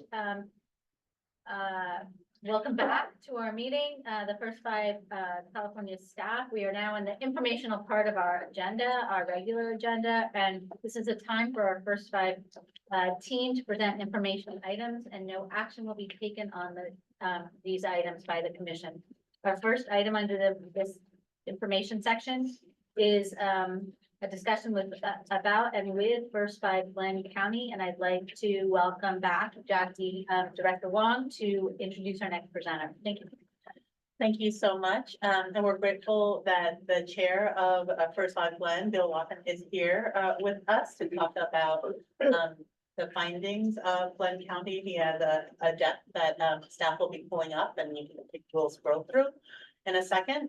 I just wanted to note that since the requests of the commission to kind of just have a deeper discussion and understanding of what's going through Glenn, Bill has stepped up, and we've been talking weekly about next steps and what that looks like moving forward. He's been very responsive, and he'll kind of go over that, as well as for the commission to know that I have had conversations with the Department of Justice, and our role primarily here is their advice is that we're oversight only in terms of our questions, what we can provide. And essentially it's the responsibility of local commissions to maintain their financial well-being. So there's clarity, and we were sent a memo last night that I shared with the commission in regards to with a bit more detail from that advice and opinion from the Department of Justice. With that said, again, grateful for Bill's time, and looking forward to this conversation. So I'll turn it over to Bill. Thank you, Jackie. Bill Watson, I'm with Glenn County. I'm a local commissioner there. On my primary role or job, I'm an assistant director with Health and Human Services. My oversight there is primarily over social services, but the small rural county has a Health and Human Services. We have public health, behavioral health, social services, and we have a community action division that also has a nonprofit arm that provides a majority of the homeless services for our county and two other neighboring counties. So I do appreciate your time, Chair Albright. Appreciate you for having me here today. I just want to give a small informational piece on Glenn County and the status where we are with our first five. And I'll walk it back a little bit. We are a small first five. I would say over the years, our operating budgets have been diverse in a way where there's been 4 or 5 different ways of it's being funded, and it's right around 500,000 annually on a operating budget basis. I kind of want to get to see that picture forward. What had happened is we became stronger as a first five commission, and I would say commissioners in regards to what we wanted and what our influence wanted to be. So we wanted our first five to be effective. We wanted our first five to collaborate. And at the beginning of last year, we continued to be that strong voice. We did really have a small staff. However, in January, the bottom line is the staff walked out. And that includes an executive director. My belief, being in that part and that experience was there was some pressure put on them, and they didn't quite know how to answer all of that. It was shocking because when you're in a commission meeting and it happens, and then your chair also walks out with the staff, they kind of leave everybody else around the table like, what do we do now? But I'm here today. I'm here in regards to looking at Glenn County first five and our transformational path forward. I think it's great timing for the fact that we're looking at across the board and new ways of doing business and collaborating with multiple agencies. So I'll just take a few minutes, walk you through some of the things that we're doing, who we're answering to, and what our next steps look like. Next slide. Thank you. All right, so our local initiatives, goals and aspirations. Number one, obviously, is compliance. I know from public funded programs, if you don't have compliance, number one, you tend to run into issues, obstacles and barriers. That's one of the reasons I am here today. I would say compliance wasn't one of those things that was on the forefront, but we are working through that process now. We are creating updated policies and procedures for defining authority and the new way of doing business in regards to what, who's responsible for what, understanding what the commission is responsible for, and also understanding what commissioners are responsible for as individuals. Luckily, we have some rural communities and First Fives around us that have given us support, along with ABO from the association. So I'm looking forward to a successful. Viability, First Five Glenn wants to be a successful provider who meets children's needs. I think that's everybody's up here. I think of me even as an individual. I want to be one who strengthens the voice of youth, especially those youth that don't have a voice. Or their voice is minimal. So I'm looking forward to forging a positive path moving forward. And then obviously we want to be sustainable. We want to maintain fiscal consistency and program. So we want to be able to earn and diversify and meet the needs of our young children and do it through a funding process and planning. We do want to be connected as a First Five, and what I mean by that is a convener and referring body for children and families. Prior to January 2024, I spent very little time in the First Five office. However, as of January 2024, when staff walked out, responsibility was unofficially given to me as a commissioner, not as an employee of the county. In regards to ensuring that the office would stay open. We accessed staffers through our substitute process, through our Office of Ed. And then really, we started a fact-finding process in regards to why people were coming in the door, why people were calling the phone number, what they were expecting of First Five. And interesting enough, what I had found through the individuals that I interviewed that were partakers in the services, a lot of them weren't connected to other services, which was like in awe in regards to, I couldn't believe that was happening. I feel like, and I've never been a social worker, I've always worked in admin and management. I always think if I was a social worker or a case manager or a service provider or a direct service provider to individuals and families, that my number one goal would be to connect that group to as many resources as possible in that family. And I felt that wasn't being done through my experiences there from January till now. So really, we focused on that moving from January to here. And then lastly, we want to be transparent, want to be open, honest, and straightforward. That's why I'm here today. That's why Jackie and the association both asked me to attend and even asked me to attend in person. So I appreciate the invite. It's been awesome since I've been here. But we do also have oversight at the local level. We are in conversation with our local grand jury. There's been 3 or 4 of us commission members that have been interviewed, and we've also had forensic interviews, and they've asked for AP, AR and whatnot through the last couple of years. So I can say that there's a lot of oversight and a lot of attention to First Five now. And I feel like the efforts are for the right reason. It's really to get us to a point to where we can be the best service provider for our families and our children. Next slide. And just for everyone's knowledge, AP, ARs, accounts payable, accounts receivable, all your Yes. financial. Sorry, I should not be talking in Thanks so acronyms. much. Versus annual report. Yeah, you guys were talking acronyms earlier and but I'm not technical in First Five yet, but I'm planning on it, so. That's helpful. We will do our best. Right, so, and then this is my first meeting, so, I do appreciate not speaking in acronyms, so I should. All right, so appreciations and resources. I do want to share this and acknowledge these individuals and these groups for stepping up and helping us in time of need. And even reaching out when we weren't reaching out. Because, you know, when you get in a situation like that, it's like, time out, huddle up. What do we do? Who do we go to? And I had no relationships with any of you or anybody in the state in regards to First Five, so I didn't have an answer. I mean, I knew we could go to state First Five and I knew we had an association, but I had no relationship with either one of them. But First Five Tehama stepped up, Heidi, in regards to having consistent calls with me, providing guidance and direction and just insight, right? Because I think the biggest part of it is when you're in a system, you have to learn how to navigate the system. And we as commissioners don't know how to navigate the system because we don't have that technical expertise.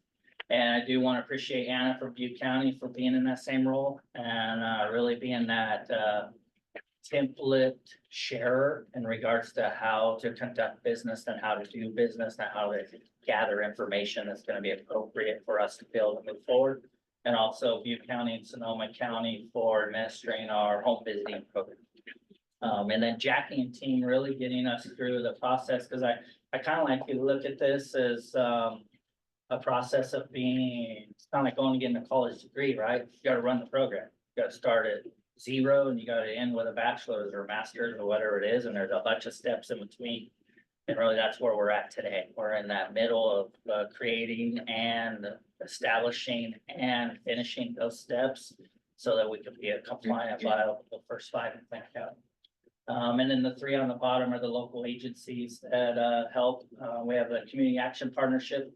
That's America's Poverty Fighting Network, who's had staff do some work with us in regards to covering some tabling events and whatnot. And the emblem in the middle is the Health and Human Services. That's people like me, and that's people that like work for me that are going and sitting at the front desk and learning and counting inventory and just looking at the overall operation. Then Glenn County Office of Ed as sitting in as our fiscal agent, if that's what you want to call it. They're the ones that complete our fiscal responsibility for us. However, they're in the mode of not wanting to do it forever. You know, they're looking at doing different things too, or really minimizing and getting to where they can really dig into what they do. So that's something that we have to look at through this process too and see what that looks like. Next slide. Just a little bit about Glenn County, nice and small, 28,000 people. We have two major cities, the city of Willows, which is our county seat, and the city of Orland.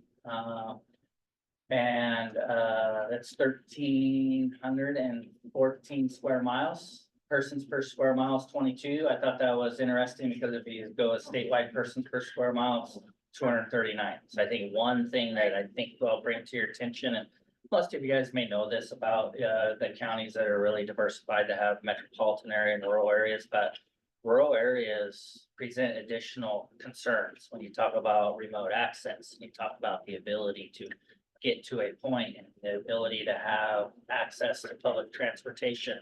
A lot of that stuff's minimal or none in some areas. So just want to make you guys aware of that. Share a little bit about Lake County.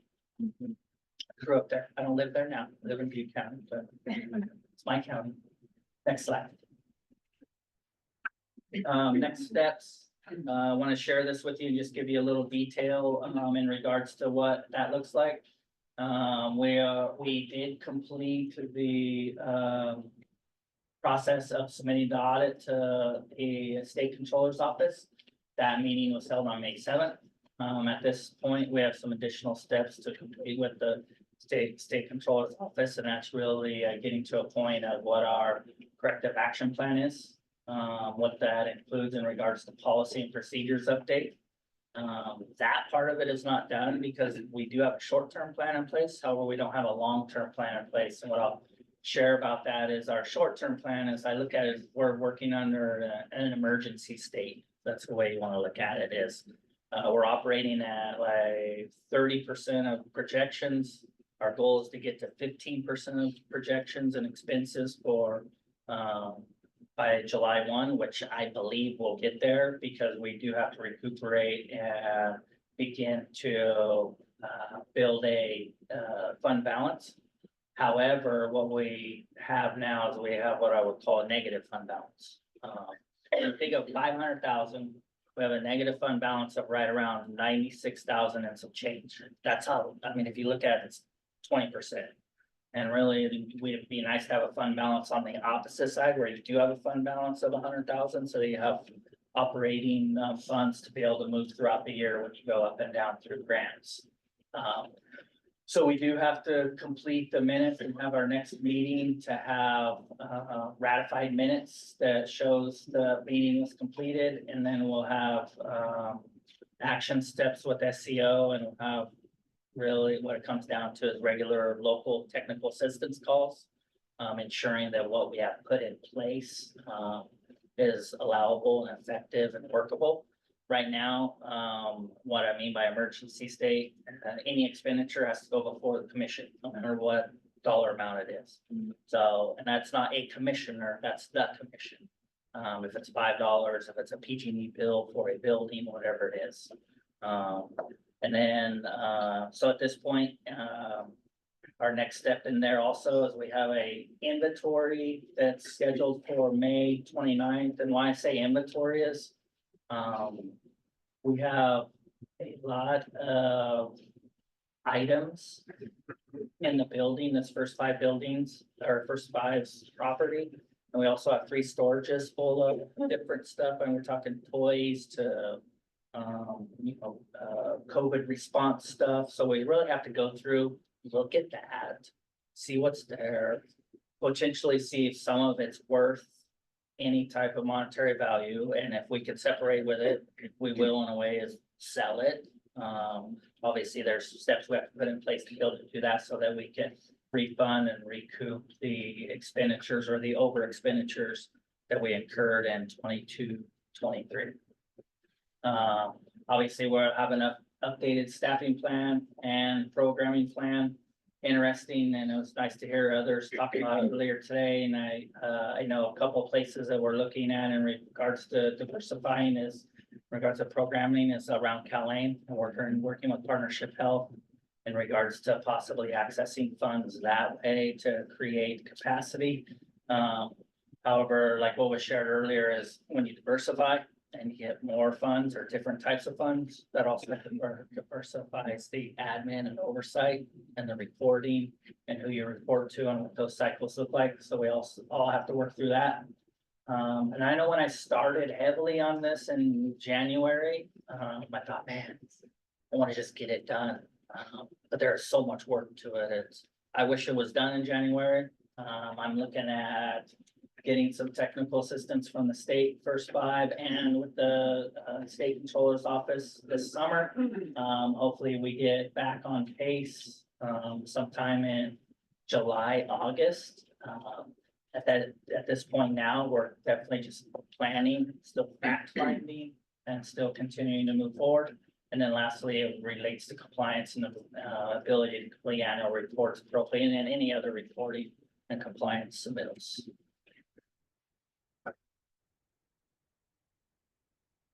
Question?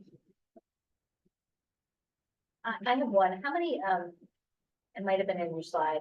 How many kids 0 to 5 do you have? Actually, if you go to the next slide, you mind going back and forth if you can?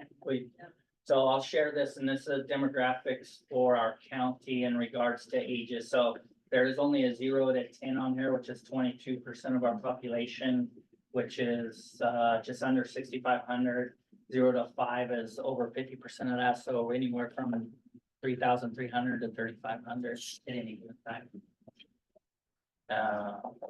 A large population of Spanish speaking, right around 1/3. I think the cool part that's interesting right now that I've noticed is the city of Orland, which is our biggest town. We're talking 8,800 people, so is growing, which in Northern California, I believe it's the only town that's growing in population at the moment.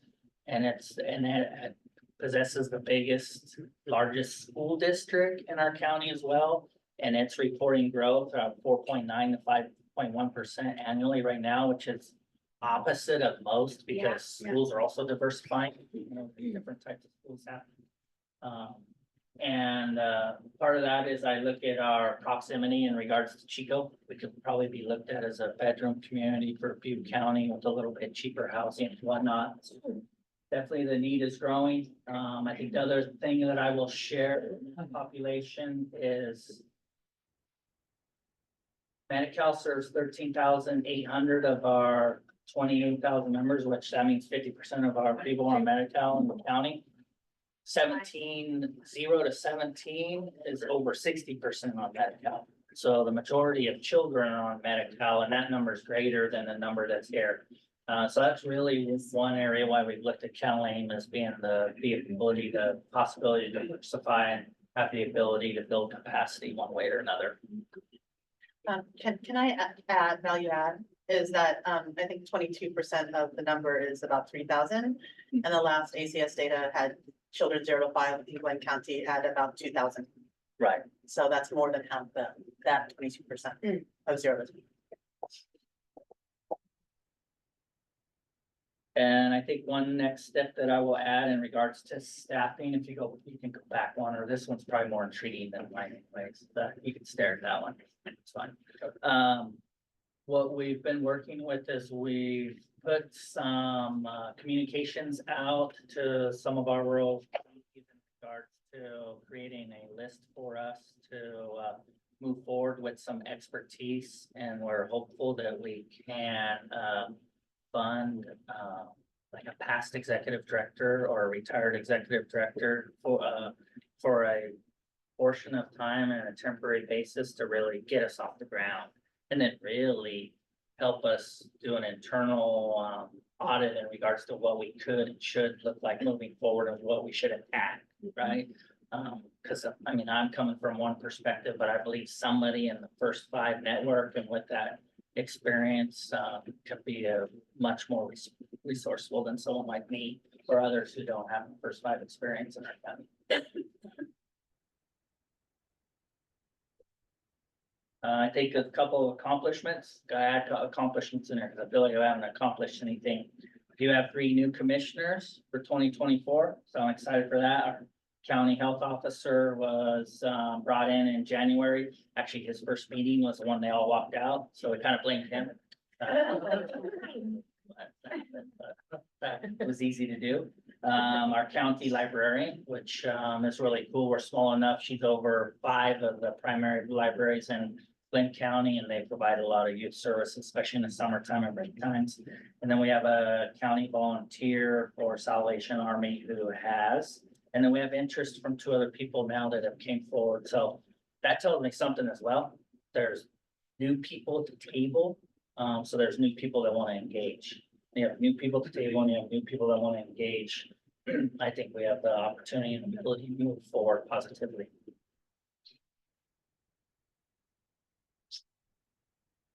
Another question, maybe Jackie, and if you don't know this information, we can get it in a follow-up.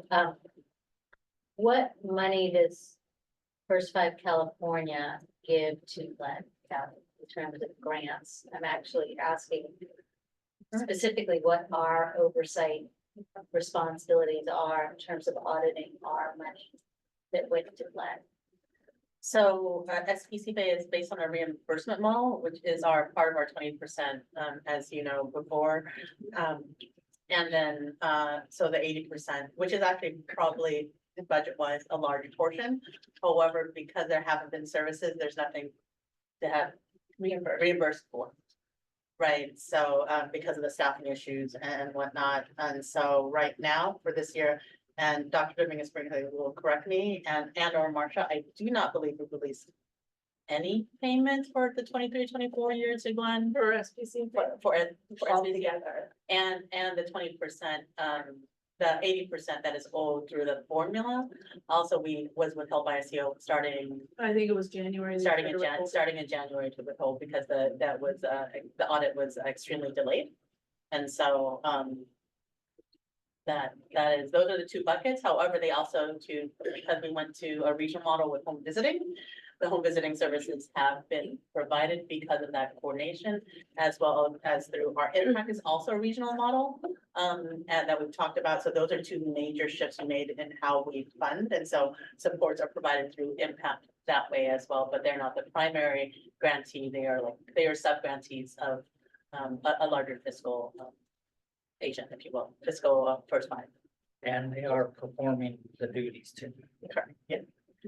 So just to get clarity in terms of the July 1 through December 31st, how much did we give and what is our required? The same question, but it sounds like a portion of funds were provided the first half of the fiscal year. You mean from July first? Yes. Yeah, the Prop 10 was, the Prop 10 went out for July first up until January. January is when SEO was like, we recommend you withhold it because they hadn't met the deadlines. So. And so we have any small county funding that went to them during that Not time in period? 2024. No, not for the entire fiscal year. Not for the entire fiscal year, yeah. And so from an oversight standpoint for that 6-ish month period, services weren't delivered using those dollars, right? Correct. So I So guess that's what our is, problem. So that becomes our problem. got it, Because we have to close that gap because we can't access those funds. So from a local level, my concern is, because I'll tell you, in our agency and my responsibility, if I'm responsible for $1 million and I spend $1.1 million, because I only have authority to spend a certain amount, I'm probably not gonna be around very long anyways. So, it's one of these weird things that we probably had to do. I've been with Glenn County for 17 years. This is probably the third different thing that I've worked through like this. You've become an expert. I'm learning first 5 of them. So. But yeah, so and really that's where we're at now is I look at what the intentions were, what the services were. And our concerns moving forward is a $200,000 budget, really, once we get compliant. And most everyone knows with a $200,000 budget, it gets really tough to operate programs if you can't diversify. I understand we're wearing it, so that's our problem, but that's an issue that we're gonna have to figure out and how to address. And I think that there's also a question of, you ended last fiscal year in a deficit. Right. There's a hole. Yeah. How did you fill that hole? Yeah. And that's an unfunded liability, right, that's tied to an obligation. Yeah, so, and that's why I appreciated Glenn County Office of Ed, because they're really carrying that note on, I mean, if that's what you want to call it, on a 0%. Thank you, because they could call it due and payable too. And, I would say like in October and November, I gave direction myself to the executive directors, like, you better go hunt. Like, if I was short money, I'd be hunting, just like personal level. If that's a bank, if it's board of supervisors going in there, whatever it is that your over expenditures were, and there was never any action taken. And I surely wasn't gonna go in front of the board and ask for it. I did go in front of the board of supervisors and said it's an issue, but I didn't expect them to fix it.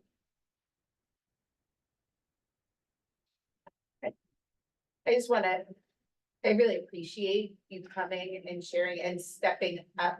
Hearing you say this isn't with your sort of staff hat on, this is you as a volunteer doing this work.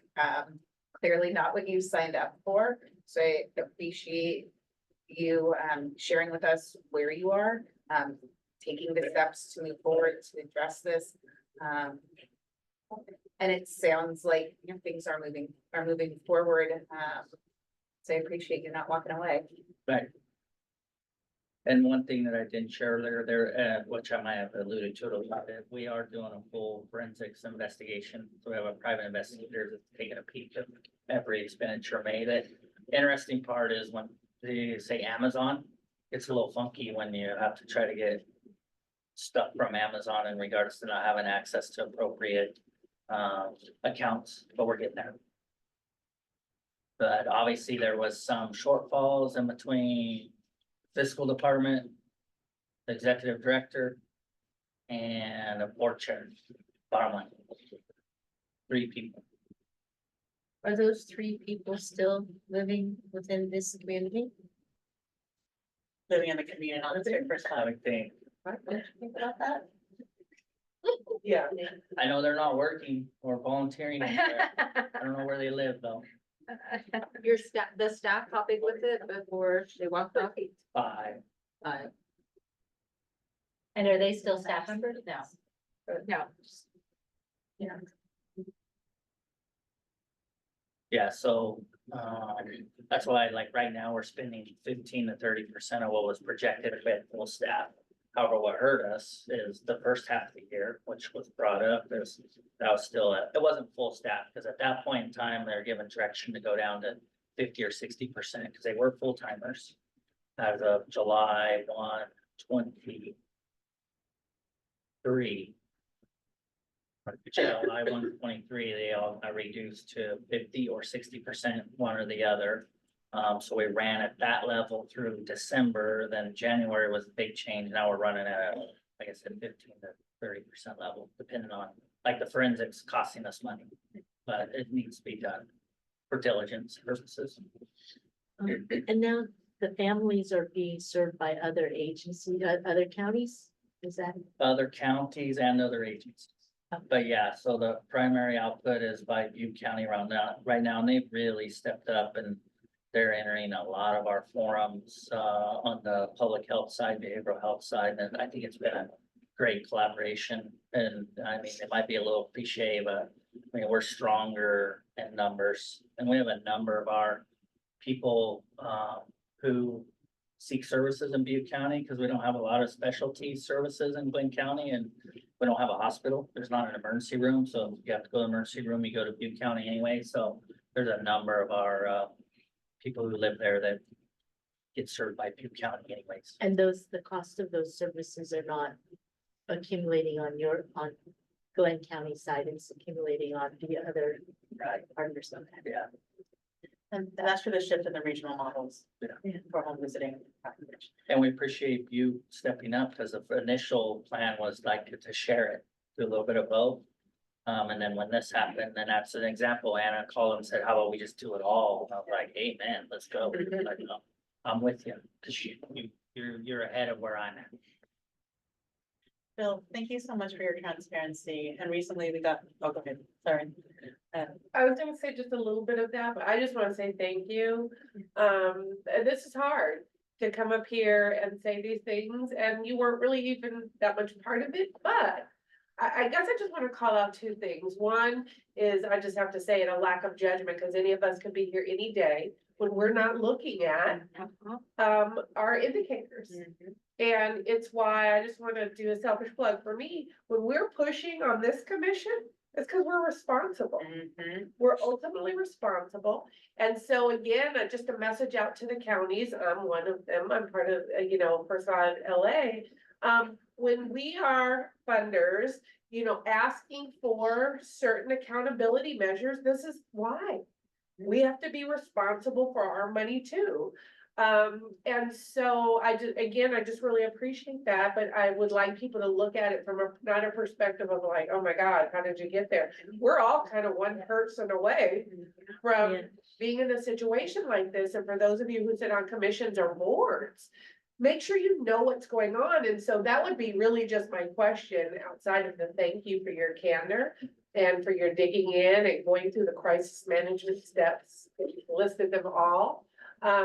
But is the one thing that I would ask is, what are the learnings through this crisis in terms of just your career in general, like in how you are working your day job, but also from the commissioners, and you've got some new commissioners, I think that's really exciting, in terms of like, what are gonna be those checkpoints now? You're not gonna be able to review every $5 bill or $5 purchase that will be sustainable for years to come. Yeah. But what are those things that you guys, and this isn't necessarily for you as much as it's for all of us and everybody listening, because please, you could be here. But what are those learnings on maybe some things that you could recommend that you're seeing and unfolding that people could be looking at, or that commissions could include in their evaluation? I know folks don't like to be evaluated, but this is why. I think that's number one, though. You hit the nail on the head. So it's funny because it wrote updated staffing plan, and then I wrote my own notes, and I already talked and shared with you guys about the exec with experience, but really looking at hiring professionals, bottom line. And I know that sounds general, but it's a critical screening process, whatever that means, whatever that looks like. And then really, once that happens, the oversight and the awareness that that person or those persons responsible that are responsible for sharing and ensuring that it's a two-way street, right?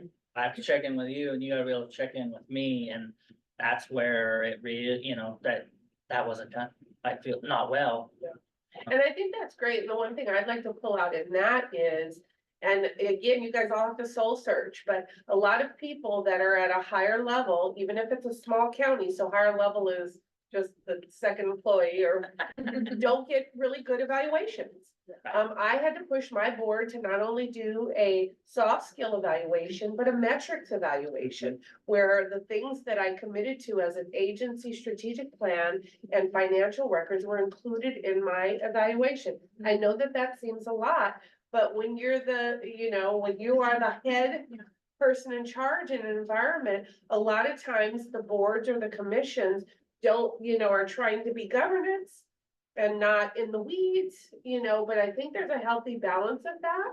And I just really encourage that, along with the hiring of the professional, because you don't know how professional they are until you open the drawers, but a year later. Trip a couple.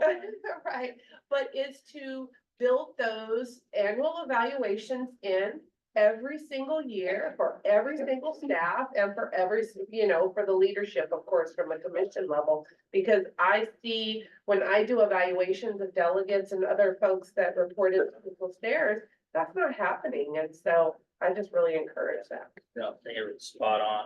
And and I appreciate that. And I heard it earlier was, there's a new approach in regards to the ACEs work, the DEI work, literacy work, and really, we've even from a county perspective have been trying to polish up on being more supervising from a reflective approach. Cause I recall getting supervised or giving supervision where you just go in with your list and say, do this, and how do you feel about that, but not really understanding how that person's feeling.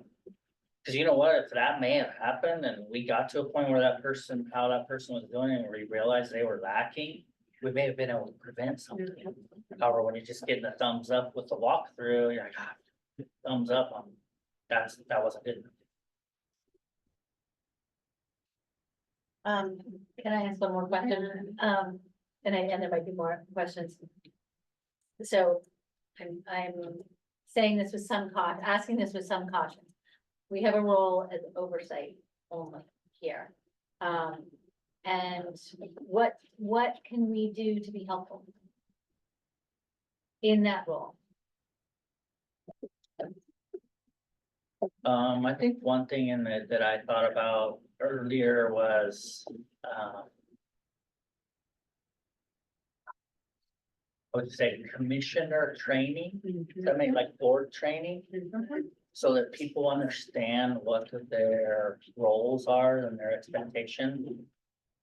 And some of you guys probably share this with me, probably on 6 or 8 boards, right? And they're all a little bit different. Some are really high level and professional and hold you to T, and others don't, I think, but really getting to a point where there's some consistency there and there's a toolkit or a template in regards to what board training may look like, even for this commission. I mean, it could be all part of that. I can say at the moment, between State First 5, Jackie and her team, Avo and his team, and then the counties that we're working with closely, we have lots of good information. But through our process, we'll have some more asks, I believe, that may look like. Thank you. We're willing to hear them, and we have an oversight role. We receive many asks, but we're grateful to you for your candor, as Commissioner Major said, and Director Wong for creating. I don't want to end it. I think there are some more questions and comments. Yeah, and you took the words out of my mouth because I was thinking about what technical support or training you might be able to offer, and I think essentially in partnership with the association. And for me, it is about how do we in our oversight role ensure Glenn, you know, turns things around and is supporting children and families and fulfilling its mission. And are there other counties? I assume there may be other counties, but they're really smaller counties who may need similar support.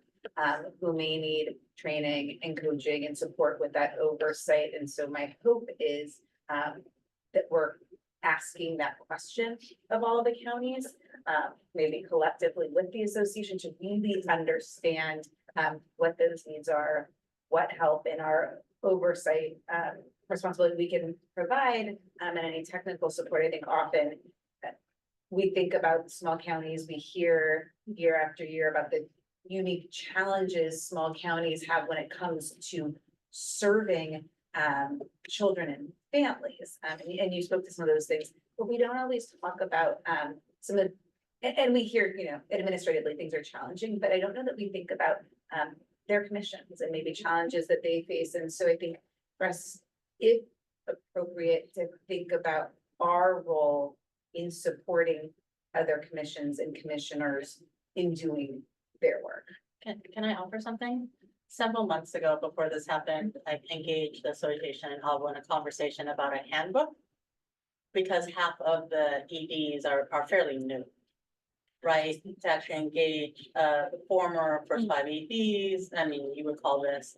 To have a meeting about what that handbook is, because it's a partnership thing. I know that at what point the association used to do a training, but I think that we need to update what that training looks like in terms of strategic TA to that point, even before Glenn, because that is, we need to acknowledge the change in EDs locally, that I think what, you know, what does this mean? What is their responsibility? What is our responsibility?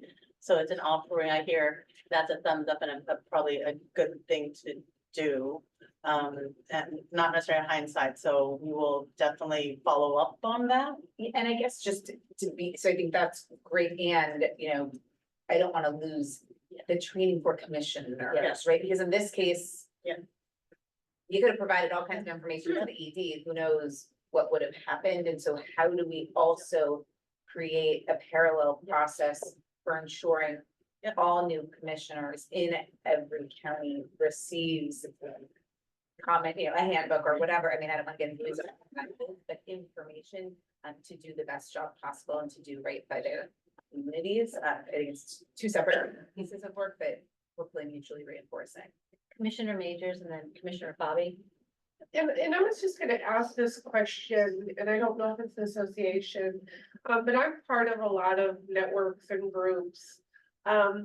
Where sometimes one of the directors or managers or CEOs, we're struggling with something, but we don't want to ask the funder. Cause we might out ourselves, you know, so we're like, have our auditor ask them, you know, but is there a safe place for an ED that is struggling? Where there's a community, I'm looking at you guys only because I don't think it's us that they want to, you know, open their lives to and say, yeah, I'm failing, you know, but is there a safe place that we can add support, you know, or that a support can be provided or an infrastructure? And I'm not speaking to whoever that ED was and how that all went down, but I can just imagine, you know, like being beyond the point of, you know, no turning back, right? And you're like, I don't even know where to go. I don't know what to do. And I know there are these organic, relationships that begin with adjacent counties. I know that, but sometimes not, you know, it could be a major introvert. But is there a system that you guys have? Or that one that we could support in some way? Yes, can you please? Yeah, absolutely. We do have frequent gathering with executive directors and senior staff, even on the regional basis. And I think the regional conversations are exactly where those levels of support come in a lot more.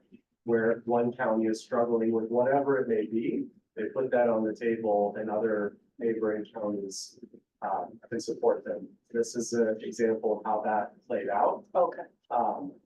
And even more so because, to Bill's point, there was a lot of proactivity from neighboring counties before Glenn even brought up some of the challenges directly to them. So those forums absolutely exist. Okay, that's good to know. And for those on virtual, Ava McDavies has provided that feedback and comments. Thanks so much, Ava. Commissioner Bobby. No, and I was just gonna say, when we do the first 5 conferences, maybe there could be that component there. And then also, I was just wondering, does, with the distribution of the kits and other informational materials, is that available to Glen County, or is that part of the budget? That, The kit we fund and as many as they need, as long as they have warehouse space. yeah, because I mean, just getting it out to these families, unless it's going through Butte County already. Just, I mean, that would be a way for them to at least get some kind of resource or services available to these 2,000 kids that are being served in some way. Thank you. Thank you. Any other comments, questions from the commission? Okay, thank you so much. I think Lisa and Simon are supposed to take public comment. It's not an action item. So I just had one, I think, Yeah. in our oversight role is important, and I know we talked about this, is that the SCO, there's steps that specifically the controller's office is requiring, if you can, in conjunction with us, if you can walk us through that, or I have the email to walk us through that. You can walk. They're done listening to me. No, and again, we appreciate it, and we appreciate your experience and wisdom in 2 other agencies. So that means you're doing something right, because you're still with Glenn. Yeah. Right, and you're the right person to do this. I think we'll take that. So, essentially, once the audit was triggered, there were certain negative findings in the audit identified, and it's attached to our item that everybody has read. And, the controller's office requires a couple of, like, the minutes to be adopted and how you will cure the deficient items, within the next 6 months.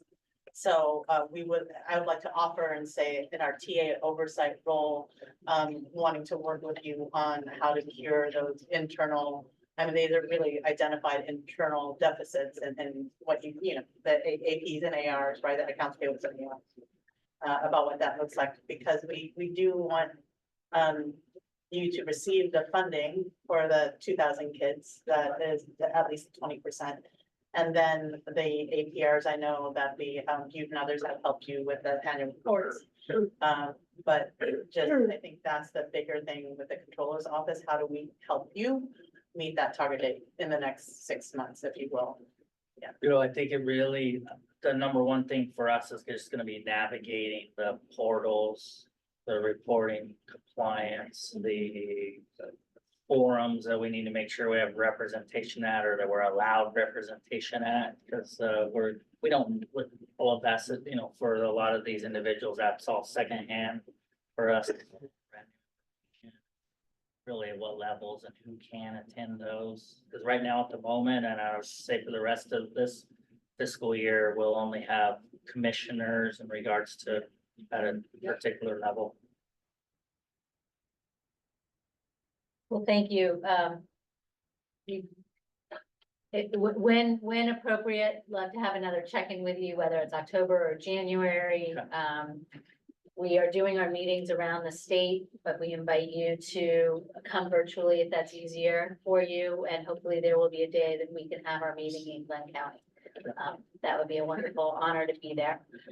And really do echoing those voices of others. Thank you for your commitment to the children and families of your county and Glen County. Great. Appreciate the time.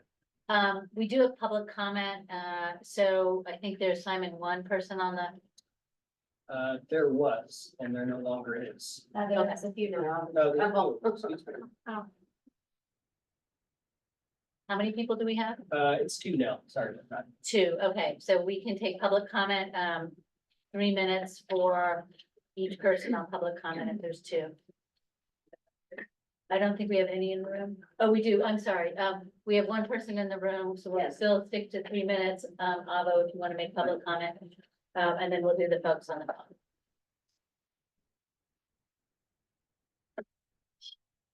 Can also sit back. It's an owl. Yeah. No, just sit, yes. No, sit down, please, please. I just wanted to Ava Macdesson again on behalf of the association. Thanks again for Bill to come down from Glenn County here to Los Angeles to give us an update on the work that's happening there. I also wanted to just recognize in the staff memo that this is an unprecedented situation.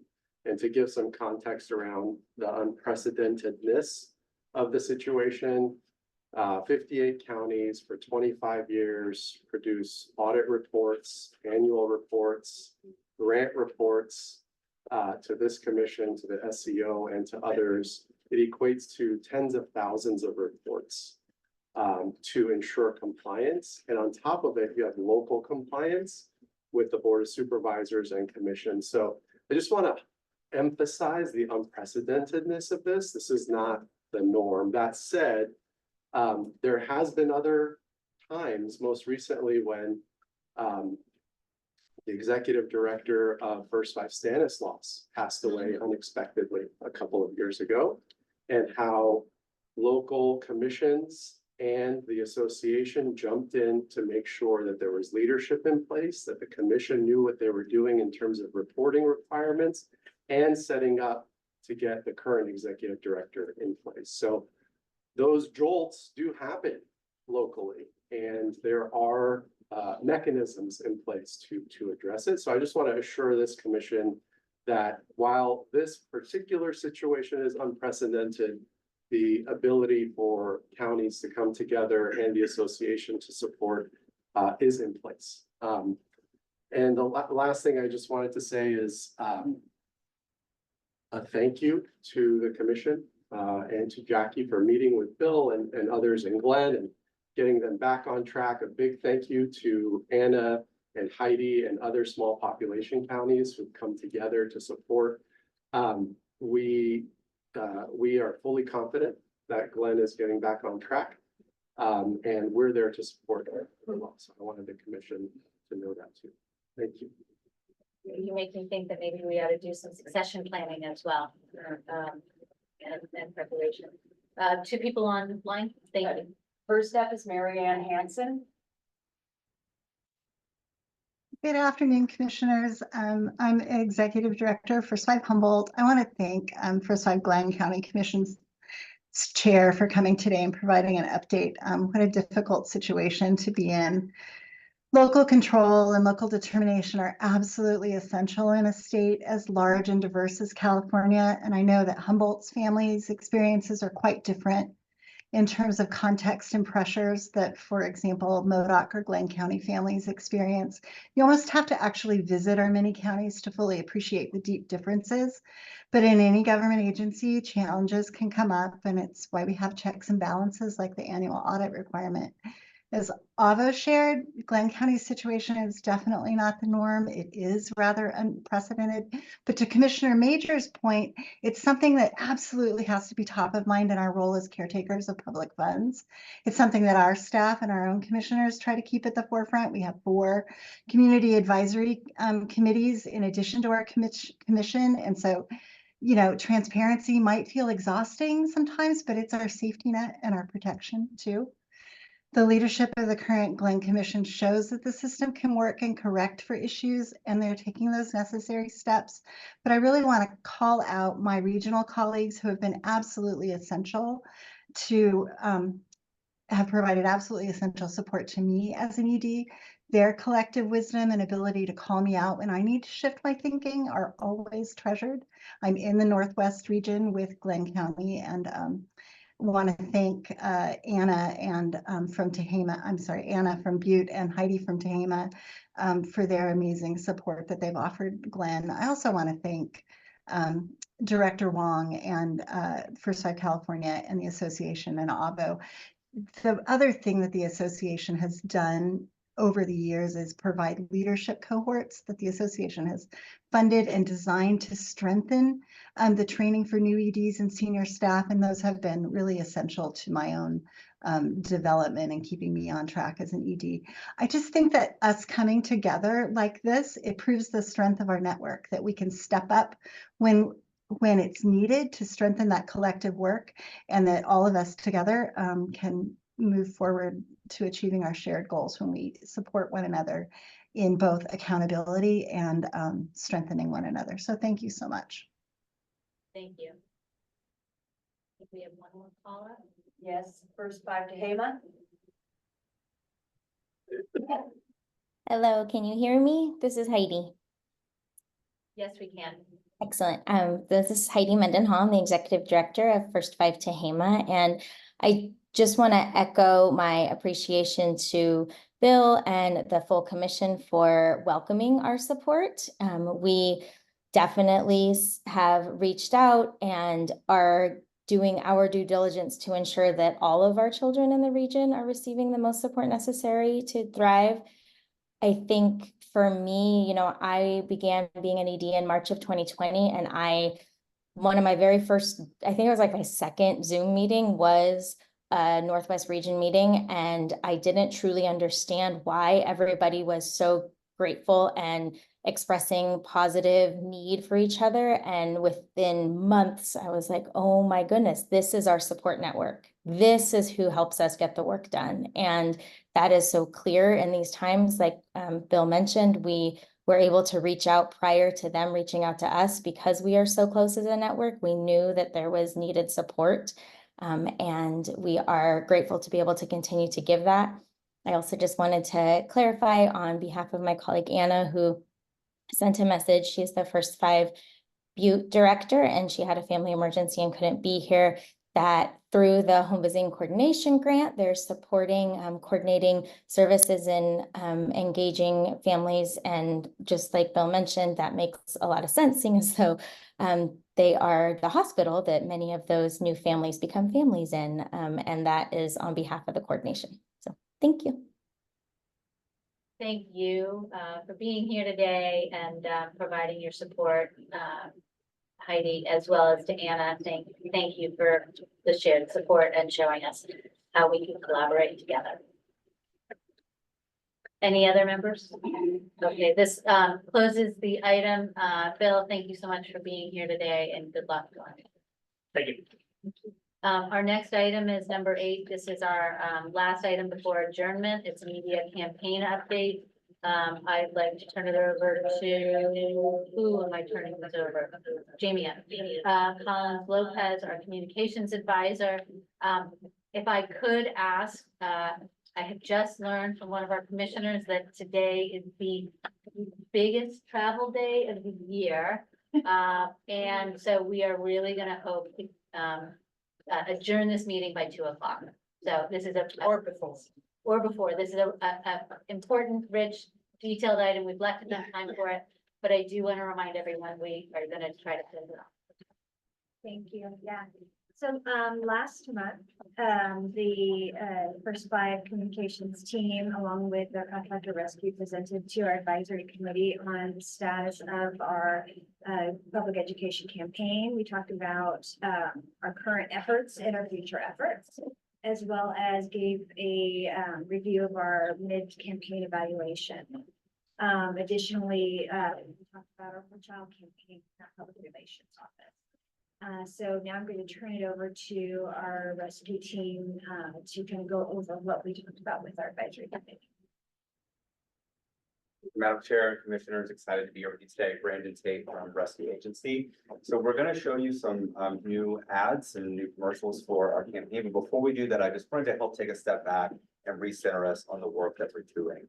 So when we talk about focusing on our SSNREs, our safe, stable, nurturing relationships and environments, the reason we do that is because of how big and important this opportunity is to address ACEs.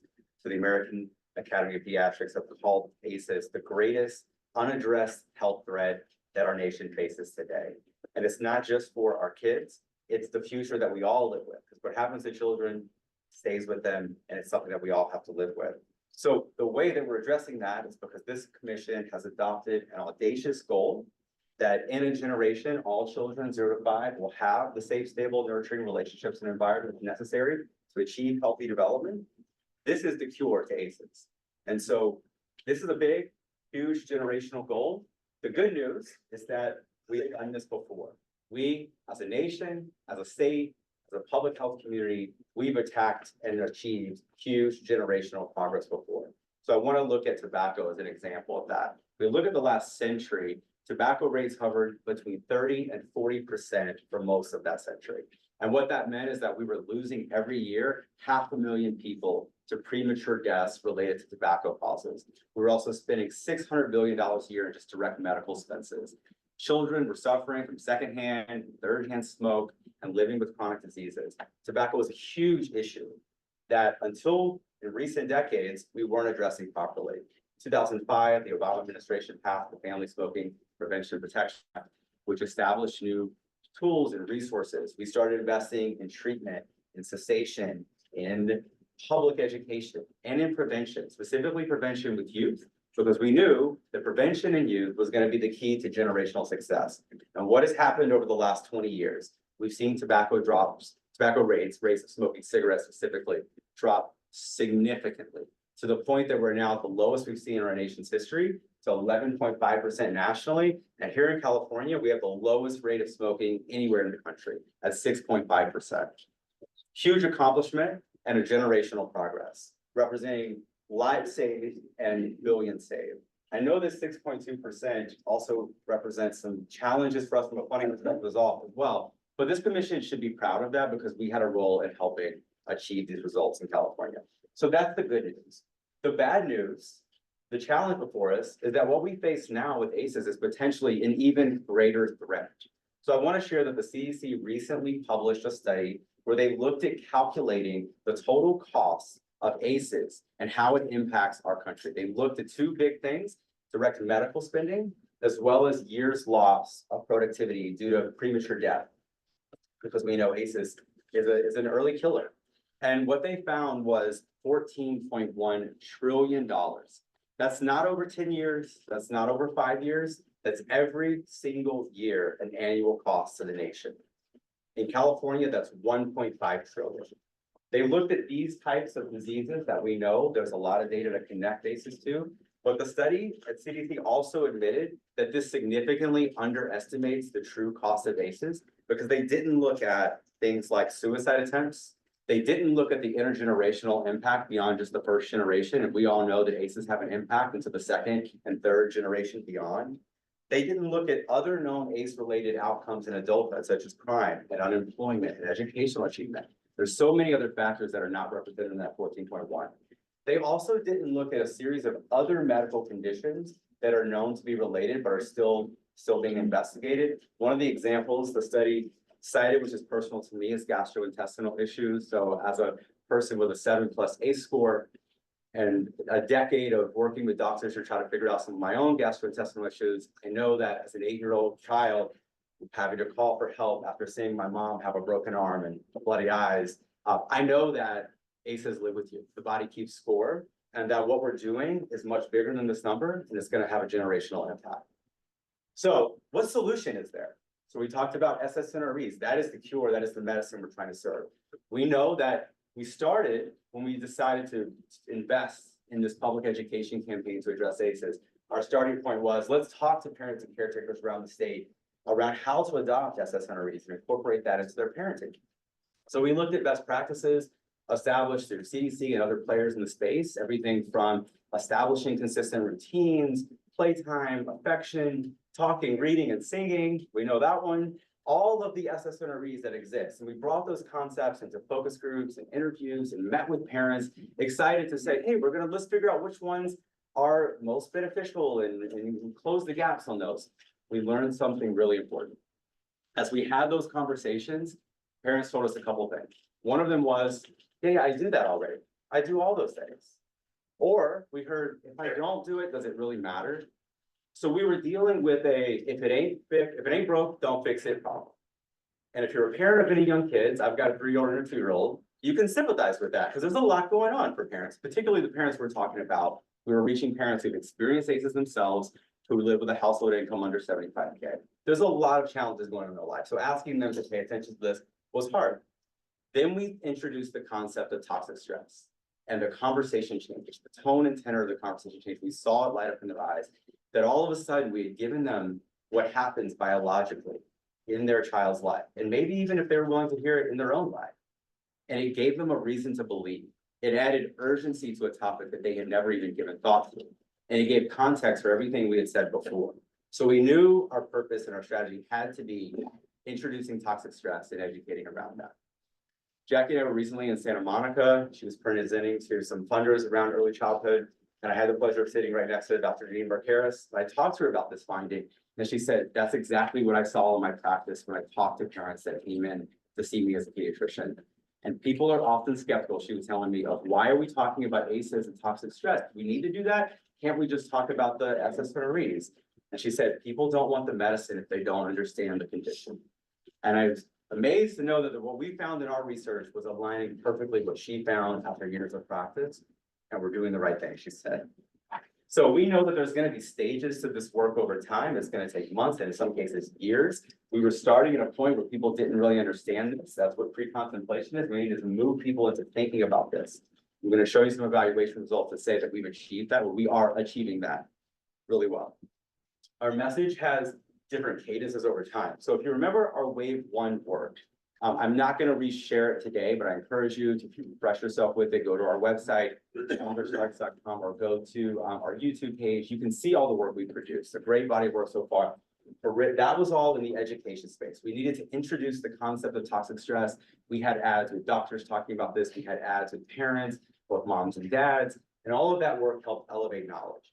What we're doing now is moving with this new work I'm going to show you is moving into relevancy, so that parents and caregivers can look at this message and say, wow, this is me, this relates to me, and I want to break the cycle so that this doesn't happen to my kids.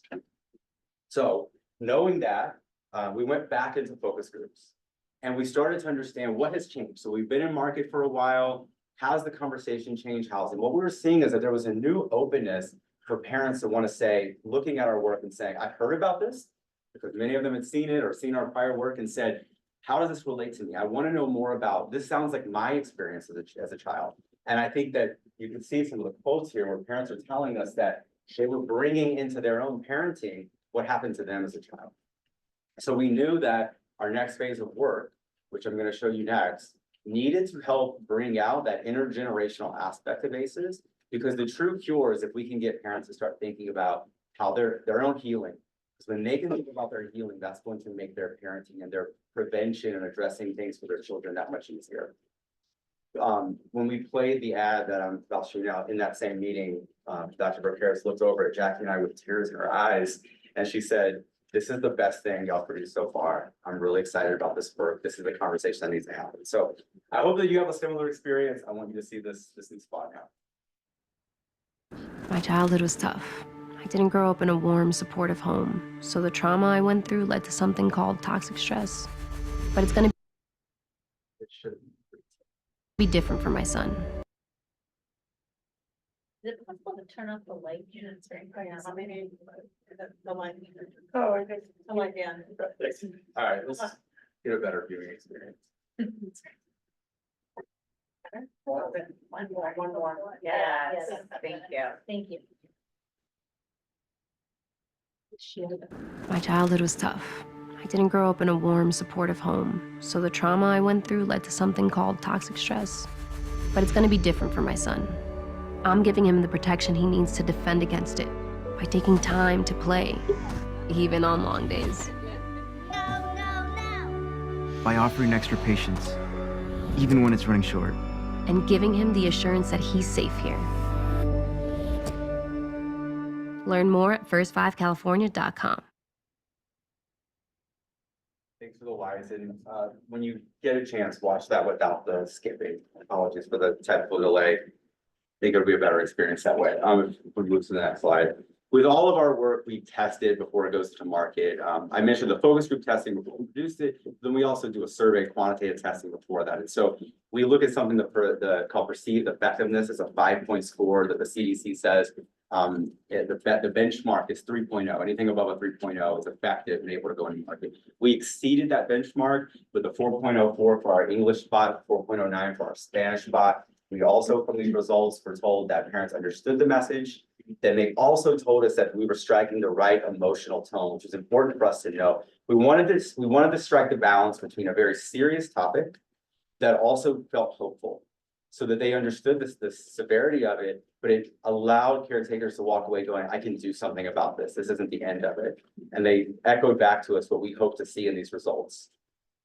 So with that, that's our new work, but I want to now talk about what we've achieved so far. So can you help me hand these out? These are gonna be a leave behind of our evaluation results. I'm gonna walk you through them now, but I wanted you to have a copy of these to take with you. So our evaluation, this is our midpoint campaign evaluation. Can we go to the next one? Yeah, so this study comes from our third-party partner Strata Research, woman-owned small business in San Diego, who conducted the study for us. They conducted both the baseline and the midpoint follow-up, and we will be conducting a final follow-up as well. And so what we know here is this is just the sample demographics. We worked with First Five to set quotas. We achieved those quotas. Everybody included in this was a caretaker of 0 to 5 who Is that the experienced. same thing that's in here? This is no, that'll be a little different. I'm gonna go through the slides. The reason I'm asking is like, I can't see it, so I'm wondering if it can be bigger. You know what? This slide is the only one that I think you won't be able to see, because it's like. Maybe but- we should just turn off the Turn the light. light off. Yeah, the glare is bad back there. Oh, okay. Yeah. let's do it. Okay. Oh, much better, so much better. Italian food. Carbs, we're like carbs. Get your blankets up. Right. Can I knock on my chair? Will somebody deliver a blanket? No. I'm Jackie too. Okay, so this is just a sample of who we spoke to. And I'll try to leave a few minutes for questions, but basically just confirming, what we wanted to achieve was that this sample looks very similar to our baseline before the campaign, and we had that similarity, which is important when we look at results. So we can go to the next slide. So the first big result thing we look at is awareness. So the CDC says that a public education campaign should achieve 75% awareness. We exceeded that goal with 77%. Commissioner Hazen, if you're trying, it's not gonna be one-to-one. There's similar results in there, but that's like a published kind of printed pretty copy for you. I'm gonna go through different things here. So we exceeded the benchmark of 75% with a 77% awareness. We also had higher than that benchmark with many of our populations. So we're very excited about these results, especially because this is a midpoint of the value of the campaign.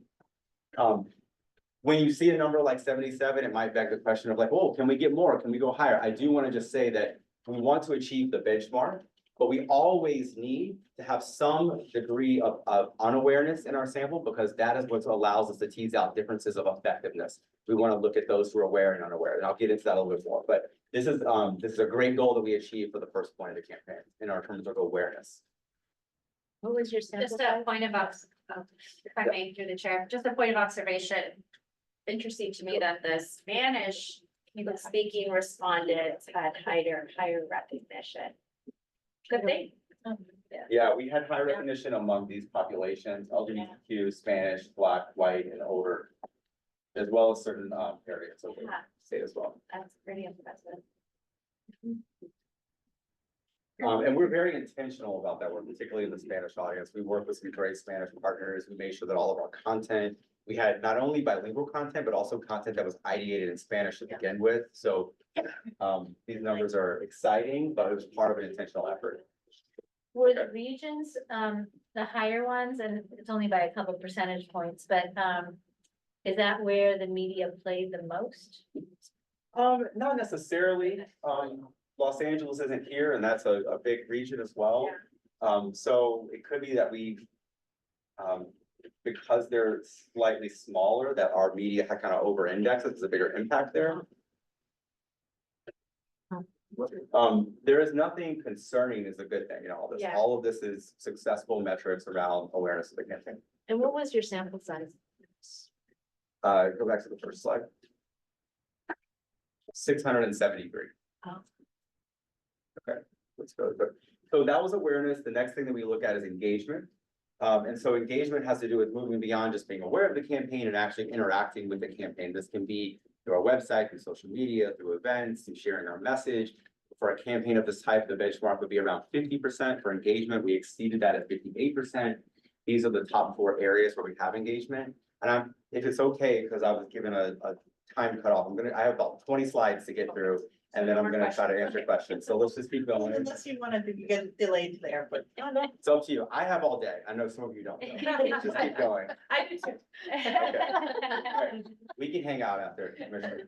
Okay, so, and this is the big one I want to share. So remember in that model, phase step 1 is about knowledge. We need to elevate the knowledge of toxic stress, and then we move into relevancy and action. All right, in this result, these 3 little stars here, if you know statistics, tell us how significant this is at a p-value of 0.01. When I say significant, the rest of the presentation, I mean statistically significant from a scientific standpoint. That's what I mean by significant, not just because I think it's significant, which is also cool. But we achieved a big result here where before our campaign was in market, 22% of our audience said they knew what this term was.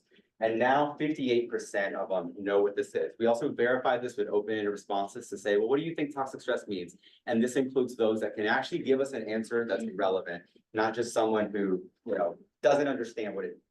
That's really important. We also saw a slight increase in ACEs, but this was to be expected, not increase as much, because if you watch our ads, we're not actually focusing on this term as much. We're focusing on the toxic stress part. If you visit our website and see some of our materials, there is some education around this, so that could account for this increase. But the bigger increase in toxic stress, because that's where we're actually putting our emphasis. Okay, so knowledge was the goal, which is what we needed to achieve, which is the big success. That's the moment of clapping. But we're also seeing results in step 2 and step 3 of our process already. So when it comes to relevancy, we are seeing an increase that parents are already telling us that they feel this is something relevant, that they want to continue knowing more about, that it applies to their life. And we're seeing that they're agreeing with facts related to this. So this is going to be an eye chart. Sorry, we will follow up. You have a copy, but basically there are a lot of different ways to think about what does toxic stress mean in household. And there's an understanding, not just at that top level of toxic stress, but also at the more detailed level of all the ways in which this can affect their home and their children. And we're seeing some key indicators of action. So 90% are telling us they're motivated by the campaign to learn more, which is essential because our first campaign was really about knowledge and we wanted to inspire learning more. And they're telling us that they want that. We're also seeing that we're inspiring action. So 95% tell us that they intend to take actions to support their kids. So those are the overall results. If we keep going, the next area I wanted to look at is some specific outcomes to tease out the difference between those aware of our campaign and those not aware. The reason this is important is that if I showed you all those results I just showed, which are great, but then they were the same for those aware of our campaign and those not aware, what that would mean is other factors in the market could be explaining that. Maybe other campaigns, maybe just national work, but that's not what we're seeing. What we're seeing is that for all of those results I just showed you, and I can go through this real quickly, basically those aware of our campaign are significantly more likely to agree with the things that we want them to agree with than those that are not aware.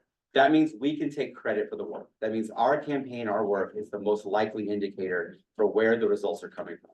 So this first one here has to do with familiarity of the term toxic stress. I first showed you the increase from baseline to now. This is showing you that those aware of our campaign, it's even more significant than those not aware of our campaign in terms of the knowledge change. What are those numbers? Sorry. So go back one. So 13% of those not aware of our campaign and 30% of those aware of the campaign. Thank you. Keep in mind that 20% of the total population told us before we even had a campaign, they knew what the term meant. And now we're seeing 13% not aware. So this is like basically in line with what the market was before us. And this is our audience that we reached. This is also why, going back to that, we've achieved 77% awareness, why it's important that we don't get to 100%. Because we need to be able to see results like this so that we can be sure that our campaign is effective and we're the ones that can take credit for the work. Okay, so we saw that with knowledge. We're also seeing that with the specific areas of knowledge that we want to change, such as toxic stress is how a child's body responds to traumatic experiences. So specific pieces going back to those facts. And then we also see this with motivation. Participants that were more likely to say this is relevant to them. We're seeing, again, a p-value of 0.001 for significance here.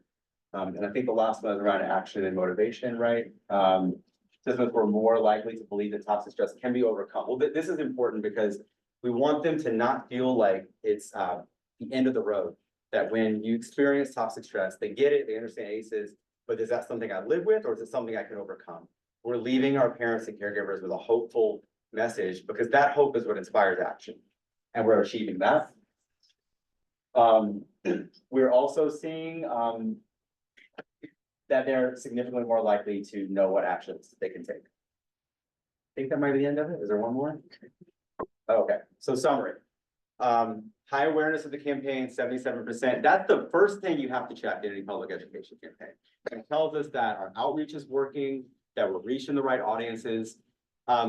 Anybody can just put a lot of money out in media and get some reach and frequency. But to get that level of awareness, that means that the audience also has to recall and remember your message. So it's not just that the outreach is working, but it means that the message is good enough that a random sample of 700 parents across California can recall our message, which is important. So that's what that 77% awareness means.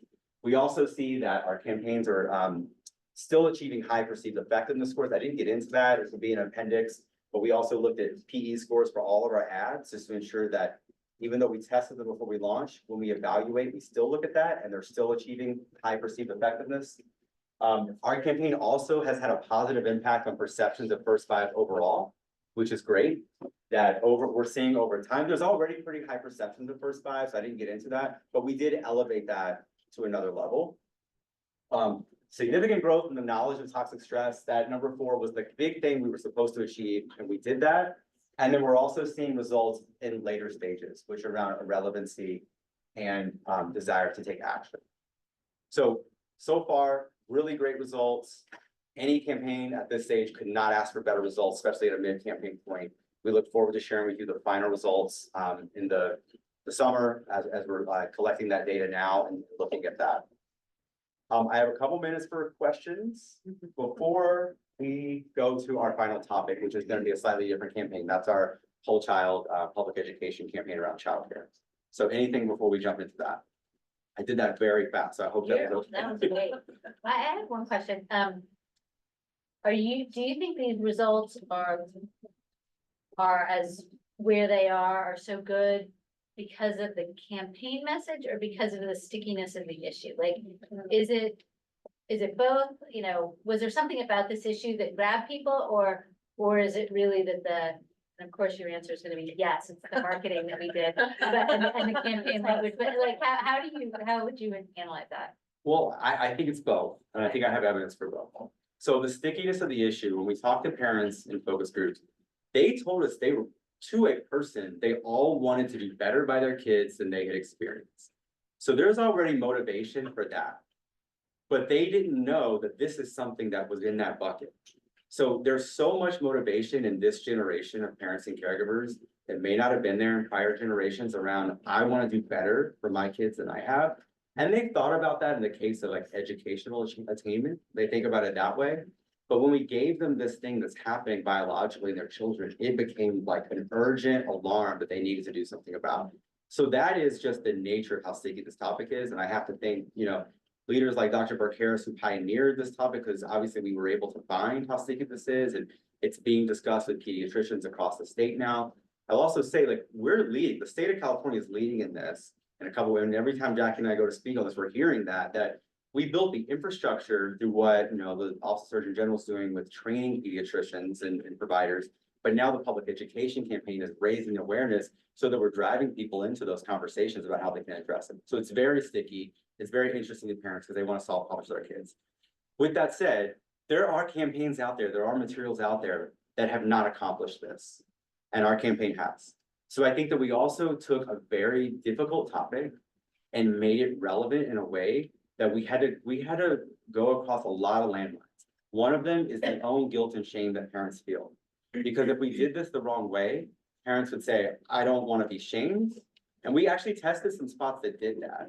They never ran, we didn't use them, but that's something we had to navigate carefully. How can we get around parents' own shame about, well, we don't want them to think they're doing something wrong, but at the same time, their parenting, whether it's their fault or not, is part of what we have to solve here. And we were able to get them to see that in a way that motivated them. That's not just because of the stickiness of the issue, that's because of what we created. And that has to do with the research that we did, the partnership with community, everything we did was trauma informed, but we were learning from the audience with this. I think there was a lot of help trying to have a strength-based approach that we were bringing to them, things that we already knew would work. Together. Yeah, so thank you for breaking this all down so quickly, and I really appreciate you really delineating the difference, not just overall what results we see, but in terms of within the context of those who are aware of the campaign. So appreciate that. Everything seems wonderful, amazing, perfect. Any challenges, anything that the campaign isn't doing so well? I think there's opportunities. We want to see parents be able to identify more specific actions, and we actually want to see behaviors start to change where, you know, there's not necessarily a standard of care yet for how you address ACEs, but there are best practices that we want to see parents addressing their own past trauma, whether that means them seeking help. And that's not a place that we designed the campaign to go yet, but it is critical to the success. Because if we stop here, we're not actually going to get to the point we want. This is all great.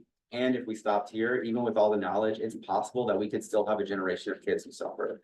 And so I'd say there's a big opportunity, and it's a challenge. It's one where we really struggle to figure out the right messaging, but we do have to get to a point where we can get parents to address their own trauma in a way that they can bring that to their parenting.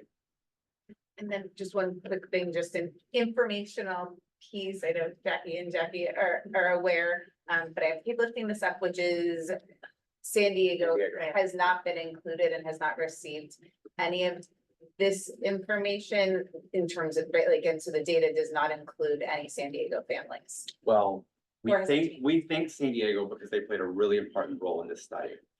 The majority of people who are not aware They're the control. are our control. And so while that is not going to be the case moving forward, Yeah, for this- yeah, and I just so that everybody knows, particularly new commissioners, so it's Yeah. important. without San Part of our Diego, we would population. not have been able to achieve the level of unaware and produce the result that we have. We have families in San Diego who need the information. Absolutely, absolutely. And I'm just saying it's important that we were able to establish the effectiveness. Yeah. And that's just how we designed the study, because we knew that was a limitation, but the next time we will design a different type of evaluation. Yes. So that we can account. And that is fair because that was a conversation with San Diego County first time for different reasons. But That was a moving local forward in the new preference. That campaign, was a we will local get- preference. Yeah, I'm just. Yeah. Yeah. Commissioner Bobby. I was just wondering, for the video, is it in just English or are there other languages? Thank you for that question. I forgot to mention one thing. So diversity, equity, inclusion are really important aspects of this. The one video I shared today is just one of a dozen videos. So Yeah. you saw one Latino family. We have that video in Spanish. We have an Asian family. We have an African-American family. We have all kind of assets available. We can share those with you. There's a lot of other work. Just for the sake of time, I wanted to show you one ad. But yeah, and Commissioner, we're also just produced some in-language Spanish work in Vietnamese and Mandarin. API work. She's the Spanish part. API work, sorry. apologies. Good too, We did Spanish too, but we did work in Vietnamese and Mandarin that's gonna be rolling out. We're really excited about that. That's awesome. Thank you. Okay, maybe the next phase. Okay, great. 20 minutes. All right, so I think some of you know my colleague Stacy Reardon. I'm gonna let her talk to us about the next campaign, and while she does that, I'll pass these out. And Commissioner Major, so you can finally talk about it. Yay. All right, Thank you. This is yours. I know, watch it. Official green. Wow. There you go. Thank you. Thank you. All right, thank you, Chair. Thank you, Commissioners. Thank you, staff. Appreciate the opportunity to present this today. This is the whole child campaign, and this is something that your PEO committee has seen a couple of times as we've progressed, but something that's been going on, an ongoing effort for a little over a year. As we've sort of tried to figure out how to do this in the most inclusive way of all of the other efforts around early learning. So the purpose of the campaign is to raise awareness around a key issue impacting families 0 to 5. And childcare rose to the top as we were in discussions because It increases accessibility at SNREs for children and provides supports for families. And then, as we know, access to affordable childcare impacts not only children and their caregivers, but businesses and state and local economies. So sort of coming at it from a whole child, whole family, whole community approach. And that's how we landed on childcare. So the goals we have here, I think the point I want to make here is that we wanted to start small, knowing that this is a public education campaign. And knowing that in order to create the kind of change we want to see, it's going to take baby steps to get there. So our immediate goal is to change public perception of childcare by elevating the urgency of the current crisis. And I'm sure you all are aware that there's a shortage of providers, a shortage of spaces, and a shortage of affordability for families. Our long-term goal is to see an increase in equitable and affordable access to early learning for California parents while sustaining the childcare workforce. Because as we know, without the workforce, we don't have the access that we need for families. So we know that that goal really does require long-term change in public investment and policy changes. That is a years-long approach. It might be something that is outside the scope of this campaign, but we hope that this can be helpful in educating the public on why this topic is so important to them, whether or not they have children. And I know I'm preaching the choir, but childcare is an upstream solution. So just to take a quick step back, this is a slide to show sort of how our thinking and how we got to childcare as the topic. When children have access to childcare during the first 5 years of life, research tells us they have better overall life outcomes. There are stronger foundations for children, whether it's educational, health, all of those things that impact them through adulthood. We also know that childcare has 2-gen impact. So while children are thriving and learning with childcare, parents are able to then work and provide for their families. And so it advances the entire family unit. We also know that providers are a piece of this, are critical workforce in the childcare world. And when we have more access and more dollars invested in childcare, we can grow and expand, and providers thrive as well, as they are key supports for families. And every dollar we invest in childcare saves the state's dollars down the road and stimulates the economy. So jumping in, this is the brand that we developed. It falls under First 5 California, so it's attached to First 5 California. It's called Raise California Strong.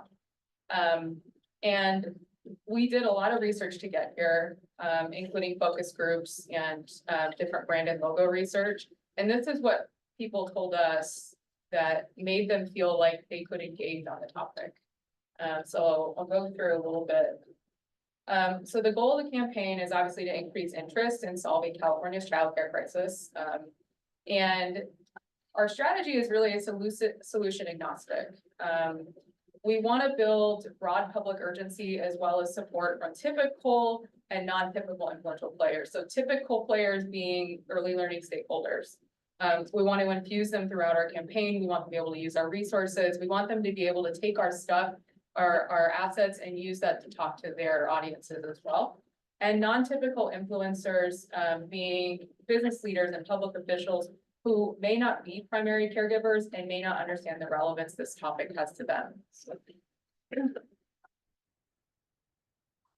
Some of the tactics we're using in this campaign are generating content that provides fact-based compelling arguments to advance the public conversation and to build that urgency.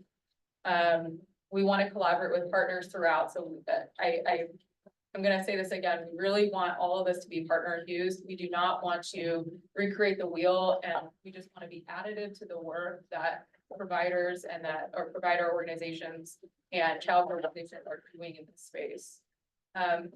We are going to publish research reports to inform and support partners, and that is what you have before you today, our research report. So take a look at that. We want to provide high quality assets for our partners to use, and we want to generate buzz around this topic. So as you see, we did our research publication. We had over 1,000 participants participate in the various stages of research we've done, including California parents and business owners. This is our website, and I'll do a quick scroll for you just so you can see what it looks like. This is not launched yet. We're in the process of doing that. But just so you can see.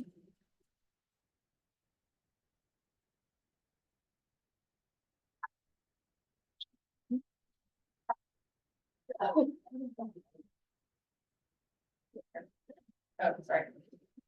This is our website. We have pages tailored for families, business community and policymakers, to get people more engaged. When they go to the website, we want them to find information relevant to them and maybe be curious and look at other things on the website as well.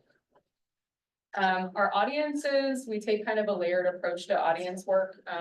So our layer one is the public. So broader public of California, businesses, parents, policymakers who are part of the groups we need to move to make progress with our campaign.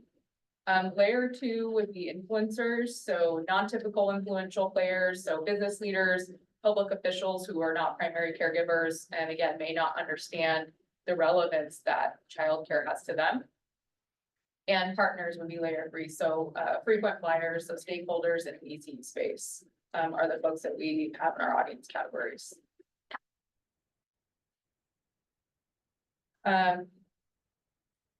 As one of the primary focuses of this campaign is partnering with other early learning stakeholders, we've begun hosting meetings with these stakeholders with the goals of providing awareness of the campaign and messaging to experts in the field, just to get reaction on what we're doing.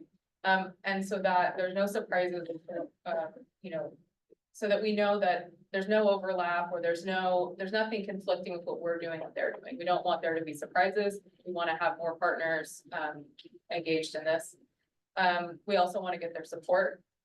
We want them to use our assets and use our work as much as they can with theirs and we want to provide them with all of the toolkits that they need to do that. And so we're currently working on launching this campaign and having an event later this month. So some of the next month, sorry, June.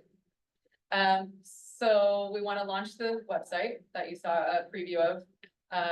We are going to put our research report on that website so folks can access it. And we want to launch Engage, our social media accounts, so we can start putting messaging out to our core audiences. And we want to continue to engage and build consensus with the partners that we have in the ECE field. And again, just provide partners with as much information and asset work as they need to be successful. And with that, that's all I have to share for you on Whole Child, but happy to take any questions. Thank you so much, Commissioner Majors. Just two questions. Thank you, Stacey. I mean, this is great. I love it. I've been, part of hearing this, as Jackie said, I gave you a positive thumbs up. How would we have a conversation? I still subscribe to the Gen X thumbs up. Okay. But two questions I have. I love it. I love this data. You're preaching to the choir with me, but I love the data and things that make it more current and relevant to me. So two questions, and everybody's short of time. So if they need to be postponed to later, that's fine. I hear your audience and your communication plan, but even more so, I guess I'm interested in your distribution plan and your call to action for everybody. Like, what can I do with this? Right, because I have plans, like I could do stuff with it, and I think because I'm gonna be a little suggestive, it's the practitioners and the folks on the ground that can really do something with this in terms of making it a reference and a resource to people that are making decisions. So that's my first question. The second question is, given the May revise, and everybody may not feel about it the way I do, but I have families that are going to suffer and providers that are suffering already because they were anticipating growth in slots and more revenue coming to them, and it's possibly not. So what does that mean today, given the fact that you guys probably already printed this? before the May revise. It doesn't change this data, but maybe it changes how we use it. Yeah, absolutely. I mean, I hear you. I know the May revise was disappointing for folks in the space, and I think that, you know, part of this is that this campaign lives outside of year-end budget discussions, right? And that's the point, is that, we can have this conversation and do this public education work without having to have the budget be, the peaks and valleys of the budget be a limiting factor, if that makes sense. And I know that, that report, you know, it doesn't have much to do with the current budget, but yeah, as you said, it is a useful tool. I think it is useful in rallying support around childcare, and that's why we wanted to print it and have it nice and ready. But, you know, part of this campaign is that it will evolve. It evolves sort of with the ECE sector, sort of as things change and as tides turn, and as investments are made. But right now, we're really at the beginning phase, which is just talking to the public, talking to parents, you know, low hanging fruit about, you know, just educating a little bit more about why this is so important, if that makes sense. Yeah. And can I also add, Jorge has it as well. We didn't expect the May rise. I don't think anybody's expected the May rise to be. No, we didn't. To be what it is. Because clearly we printed this, you know, there've been a conversation about this for a year or more. And so I think that that's a good thing for us to bring back to Jorge and looking at Alex and others, about how do we leverage this and get this out as folks are visiting the legislature and advocating for them. So there's what I'm hearing, and so we can receive that. Again, it is evergreen data. The data doesn't change. It's between the same data sets. So I think this is, it's timely, and it was, we didn't want the May revise to be as bad as it was, but however, I think it's a good suggestion. If we're trying to build a bridge for the long term, we can be ahead of things like the current issue. Yeah. So Yeah, and again, this was not a challenge to anything that's in this. Somehow I was not communicating that, you know, well, now this is not relevant anymore. To me, it's even more relevant. Yeah. So the question becomes, if I didn't say it clearly, is how do we use it differently? Yeah. Right? How can we use it differently? Is it, and I haven't read through it, obviously, but you know, before I go to Sacramento to meet with a laundry list of legislators, hey, I'm sending this ahead of time, peek at it. Yeah. And so you have some context about what I'm talking about, right? Can I also say, like, we hope to engage you even outside of your role as a commissioner here as a leader in the movement as well, as part of our team to help advise on next steps in distribution. I just, so when I see this raise California strong, right, it feels like a rallying cry, and that's why I'm trying to figure out who is there, like, is just First Five California the leader in this, or is there like a parent advisory group or something that's like pushing this forward, or within the association? I'm just trying to see, you know, you have this document, how do you push it? Yeah. It's a movement building tool, and you'll notice that our First Five California isn't on it, because it is supposed to be evergreen, and it's for the people to pick up and use. You know, we're not hiding the fact that First Five is funding it, but we're also not trying to make that the bold logo. Because it's not about us, it's about the value You're on the proposition. first. Oh, that's true, but then there's my welcome letter, by the way, here's me. Any of the creative it's okay. assets that would be public facing, the First Five logo is not there or not public.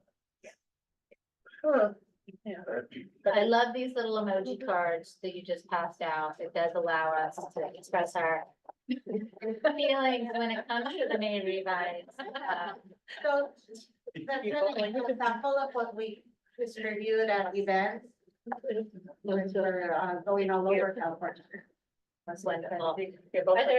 Are there any other questions or comments? I want some emoji cards. Oh, what? No. Sorry. Okay, I was in the restroom, Oh. that might be. Oh, no, the thumbs up is missing. Sorry. As you can see, several commissioners, are, departing because of, other commitments. And so, if there are no other comments or questions, I hear an echoing of my own voice. That was a motion to adjourn. I want to thank you so much for all your work. We'll take a few minutes of public comment. if there's anyone on the phone or in the room, thank you. I'll speak. Any in room comment? Okay. Anyone on the phone? No. Okay, there's no public comment going once, going twice. Thank you. This item is now closed. We're really grateful to you for your partnership. Our last item, item 9 on the agenda is action. Our next commission meeting is August 22nd. It's tentatively scheduled for San Diego. We'll get that information out as quickly as possible. Commissioner Jimenez, thank you for that question earlier about when to arrive. We'll make sure we get that information.